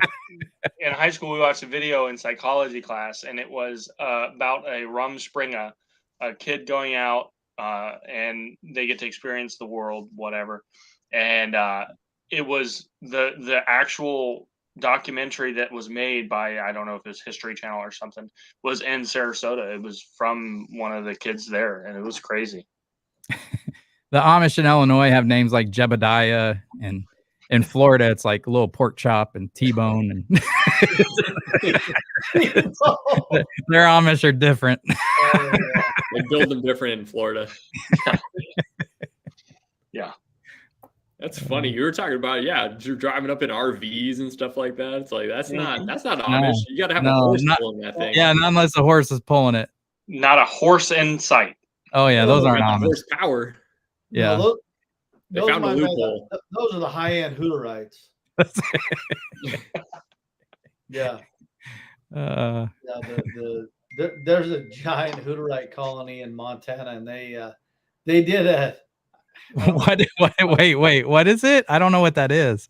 the Hooterites. I don't know what a Hooterite is. What is this? They're like a spin-off of an Amish type deal. They can use electricity, Okay. but you can't leave their colony, their colonization like type. There's a bunch of them in Ohio too. You got to believe in God, but you can use technology. Right. But you can't leave. Yeah. No. Are they in this Mennonite? area. Yeah. Yeah. And if you're gonna leave, you got to get you have to go to the elders and rent the colony car to drive off site. Yeah. Oh, they got a colony car. Yeah. Oh yeah. wow. Last time I was in Florida, Mike, I just saw RVs on this like every four-way stop selling Trump gear. It was like shirts hung up. It was like, but it was always an RV. Is that like everywhere in Florida, or is that? Well, probably not. You were probably down here before the election? No. Yeah, this was like during the pandemic. We went down. Oh, so maybe right before the election when he was trying to get reelected? Yeah. Could have been. Yeah. I mean, then that makes sense. I mean, very rarely do I see him in like a storefront. Well, you say that makes sense, but I didn't see RVs of people selling Trump gear anywhere else in the country.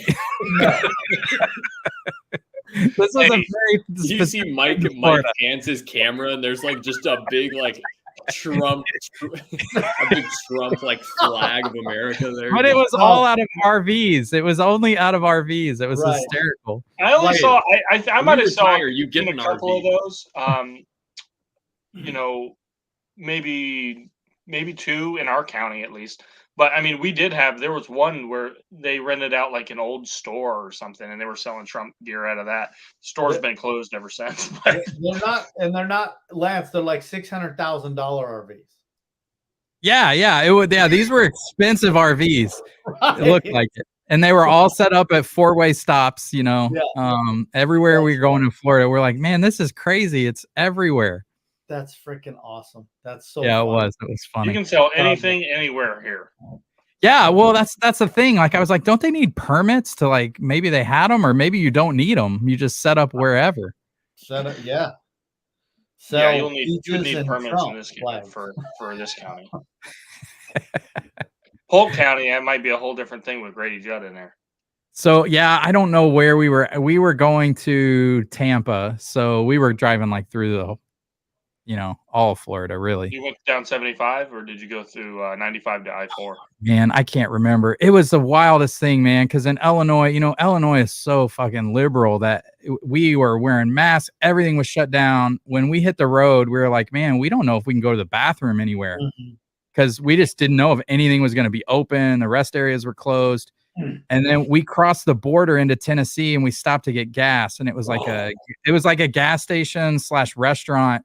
And it was like we had masks on and everyone was looking at us like we were aliens. And and there was like community tables of like 80-year-old men, overweight, probably with diabetes, all sharing coffee cups. And we're like, do you guys know what's going on? Nothing was, it was only Illinois. Everywhere else you went was it was like a totally different world. It was wild. It's the wildest thing.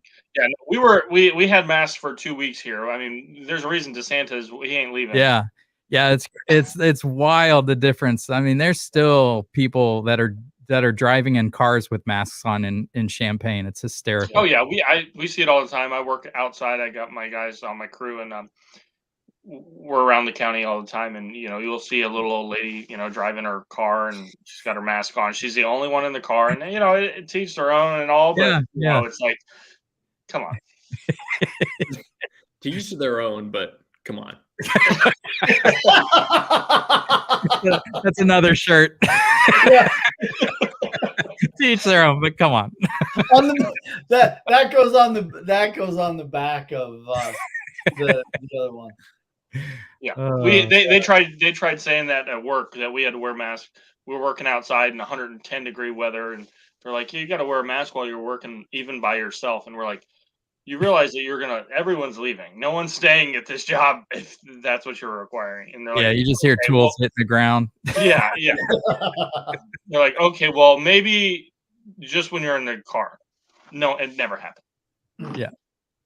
Uh-oh. It's I think going forward, I think that you'll see, especially during like flu season and stuff like that, I think you'll see more people like being cognizant of wearing masks. It is smart.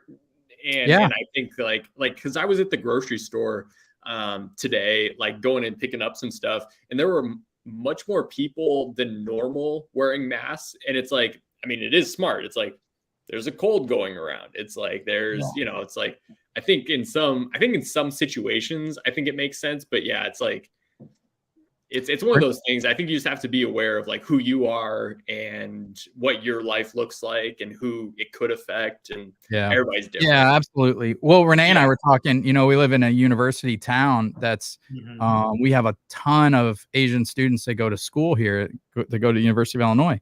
And before COVID, they would all wear masks. And, and you would think it was kind of funny, but you didn't think much about it. Now you don't think anything about it when you see people. I think it was good for people to understand that maybe they don't necessarily need to go out or go to work when they do have a flu or a cold. Whereas like me personally, I used to go to work no matter how I felt. Because I didn't want to waste my days off, Yeah, but Mike is just spreading COVID. All you're doing is making other people sick or whatever. I knock on wood, rarely get sick, but it's nice to know that the guy that I'm riding in a truck with all day long isn't going to come with the flu or cold and get me sick. And I feel like next week, right? So. Yeah, absolutely. Yeah, it's weird, man. When I get sick now, if I start to get sick, all my clients are like, "Nope, see you next week." Yeah, I think people are much more understanding of being sick and not, okay, yeah, we can reschedule. I remember last year there was a Illinois game, and in the press conference, it was a basketball game, and Brad, the coach, came to the mic, and he's like, yeah, like 6 of us have the flu. We were puking before the game started. And I was like, oh, that's nice. You just got everyone sick. The whole freaking court sick. Whole freaking court sick. Like, don't say that. Oh, God. But the only thing that it did, how do you put this? I don't know if you deal with this, Lance, but employees now, it's like, all you have to do is say you're sick and I'm not coming in. I'm sick.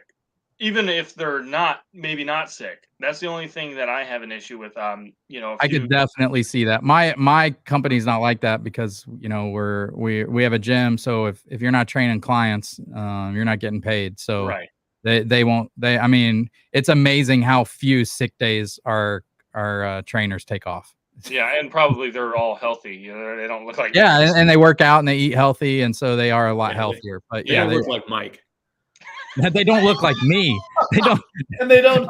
No, let's be fair. Let's be fair. They don't look like me. And they don't shoot. They don't shoot 9 bourbon videos in a day.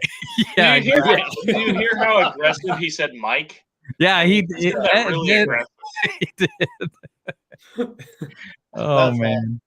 That's freaking awesome. Yeah, and they don't group up 9 bourbon videos when he can barely talk. I just hired a trainer last week. Wow. She was born in '98, which is the year I was done with college. So 92. 92 is when you were born. Jeez. Then I had 5. oh my god, that's when I What? graduated high school. I had a guy, one of my clients from India that I was telling you guys earlier. His brother is 18, and he was asking me. He's like, "So how old are you?" He's like, "Are you 36?" And I was like, "No, 46." And he's like, "Jesus, no way." I So was like, "It's Ed's over great." here like, yeah, 32. Yeah. I was just You like, do, I 98. mean, you do look good for 46. Like that. Thanks, buddy. That's the Yeah. only compliment I think I'll ever get from Ben. That's true. Hey, I mean, it means more when they're fewer and far between. That was my grandpa's philosophy. Yeah, I tell my wife that too. Okay. That's why he told me I love you twice in his life. So when you said born in 98, I'm like, she's born. I've been out of high school 11 years. Yeah. Well, we all know that though. You look like that, Ed.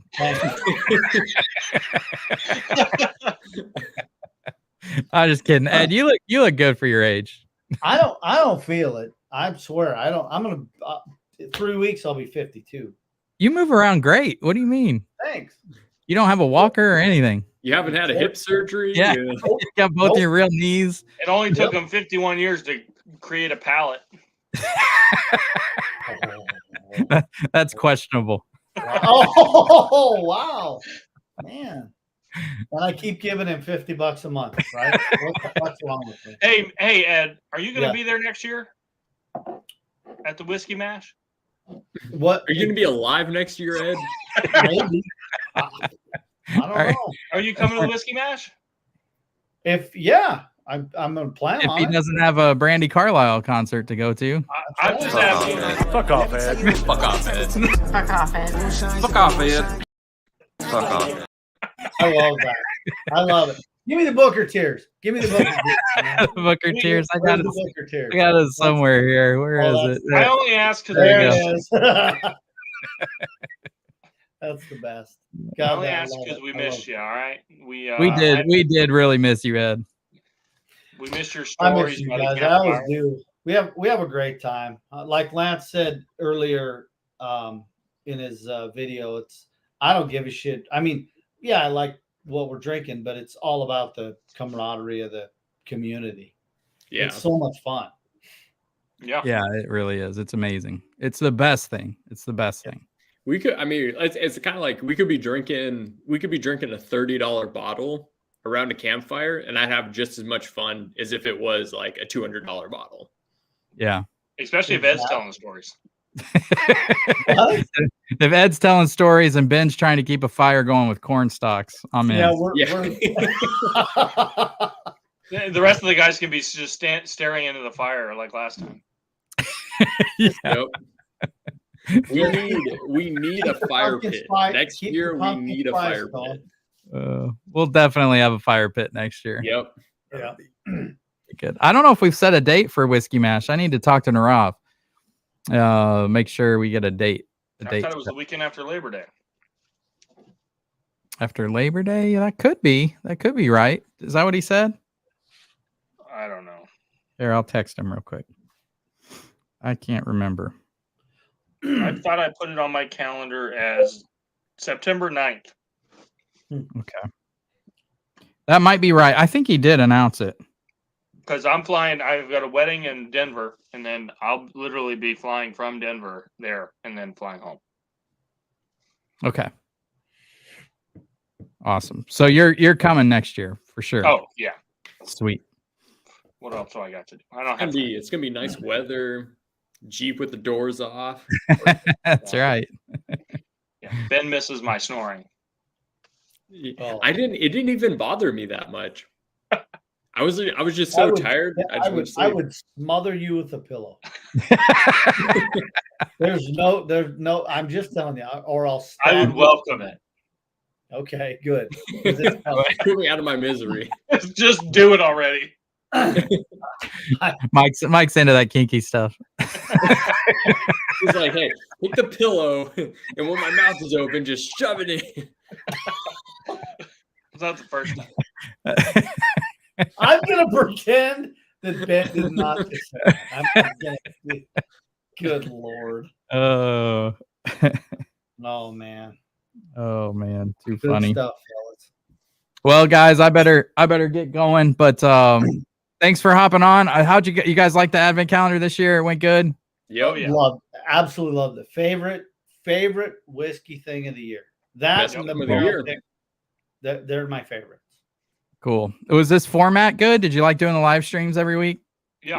That's I loved it. I thought this was way better doing a live stream every week. I like seeing guys who don't normally get on as well. Yeah, that was cool. Yeah. That was real cool.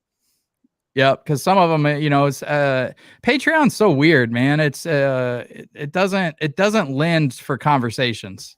Right.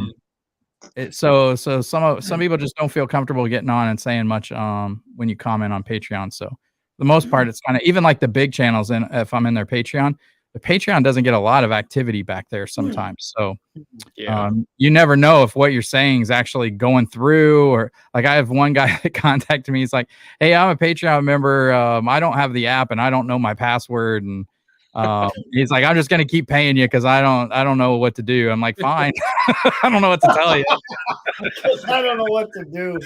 I think that's where Discord comes in pretty well. I mean, just having that app, that you can text back and forth, talk to people, and get information and just see how everyone's doing. I think that's a good.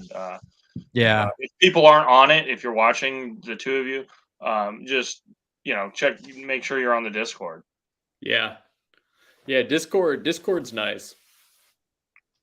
Yeah, I don't even know what people use all the time. Like, is Discord like really popular for people? I mean, it's like the best way to communicate if you don't have everybody's phone number. Gotcha. That's true. Yeah. Yeah, most people don't have a group text of 75 people, and they're if somebody puts me in a group text, I know number one, they're old. Number two, I'm getting off of it because the notifications are out of control. My sister started one with all of our family. I'm like, what the hell are you doing? My mom's commenting like every second. like sharing pictures of when you were babies. Constantly. Yeah. I'm like, okay, and then you can't get off of it. You just have to turn the notification off. Right. My mom we have one with the family, and then my mom wants to message people individually. So she sets one up with me and my brother, and then me and my sister. And then she'll say, well, didn't you get the no, Mom? No. Where are you sending it? Well, I sent it in the text. No, you didn't. No. But then I start getting worried. I'm like, oh man, hopefully she's not, getting like dementia and stuff like that. But then I look at the text that she sends when she does send them. I'm like, no, my mom's fine. She's fine. She's all there. She's there. Yeah. She still busts our chops and knows how to like cut us down at the knees. And yep. Awesome. Sounds like a good mom. Yeah. Yeah.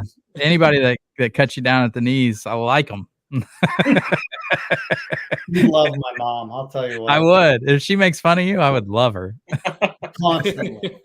Oh, you might not, Lance. You might not. Why? She's a diehard Cubs fan. Oh no. Well, everybody's got faults. Yeah, I know. You're a Cardinals fan, Chad H, first advent calendar and looking forward to next year. Awesome, man. I'm glad we were able to do it. Yeah. It was a blast. Freaking fabulous. Labor of love. Yeah, it is, man. It is so much freaking work. Packaging them, shipping them, and then doing all the videos is a lot. But we made it this year. Even through sickness, we made it. It was fun. Yes, sir. Had a blast. Next year, don't cheat. I did not cheat. So yeah, like at first we were gonna have you guys send me samples, and then like 2 people volunteered. So I was like, well, that's not gonna work. I got to figure something else out. You gotta have an announcement for it. I would have sent samples too. I did. I mean, I put it on Patreon, and I think I put it in Discord.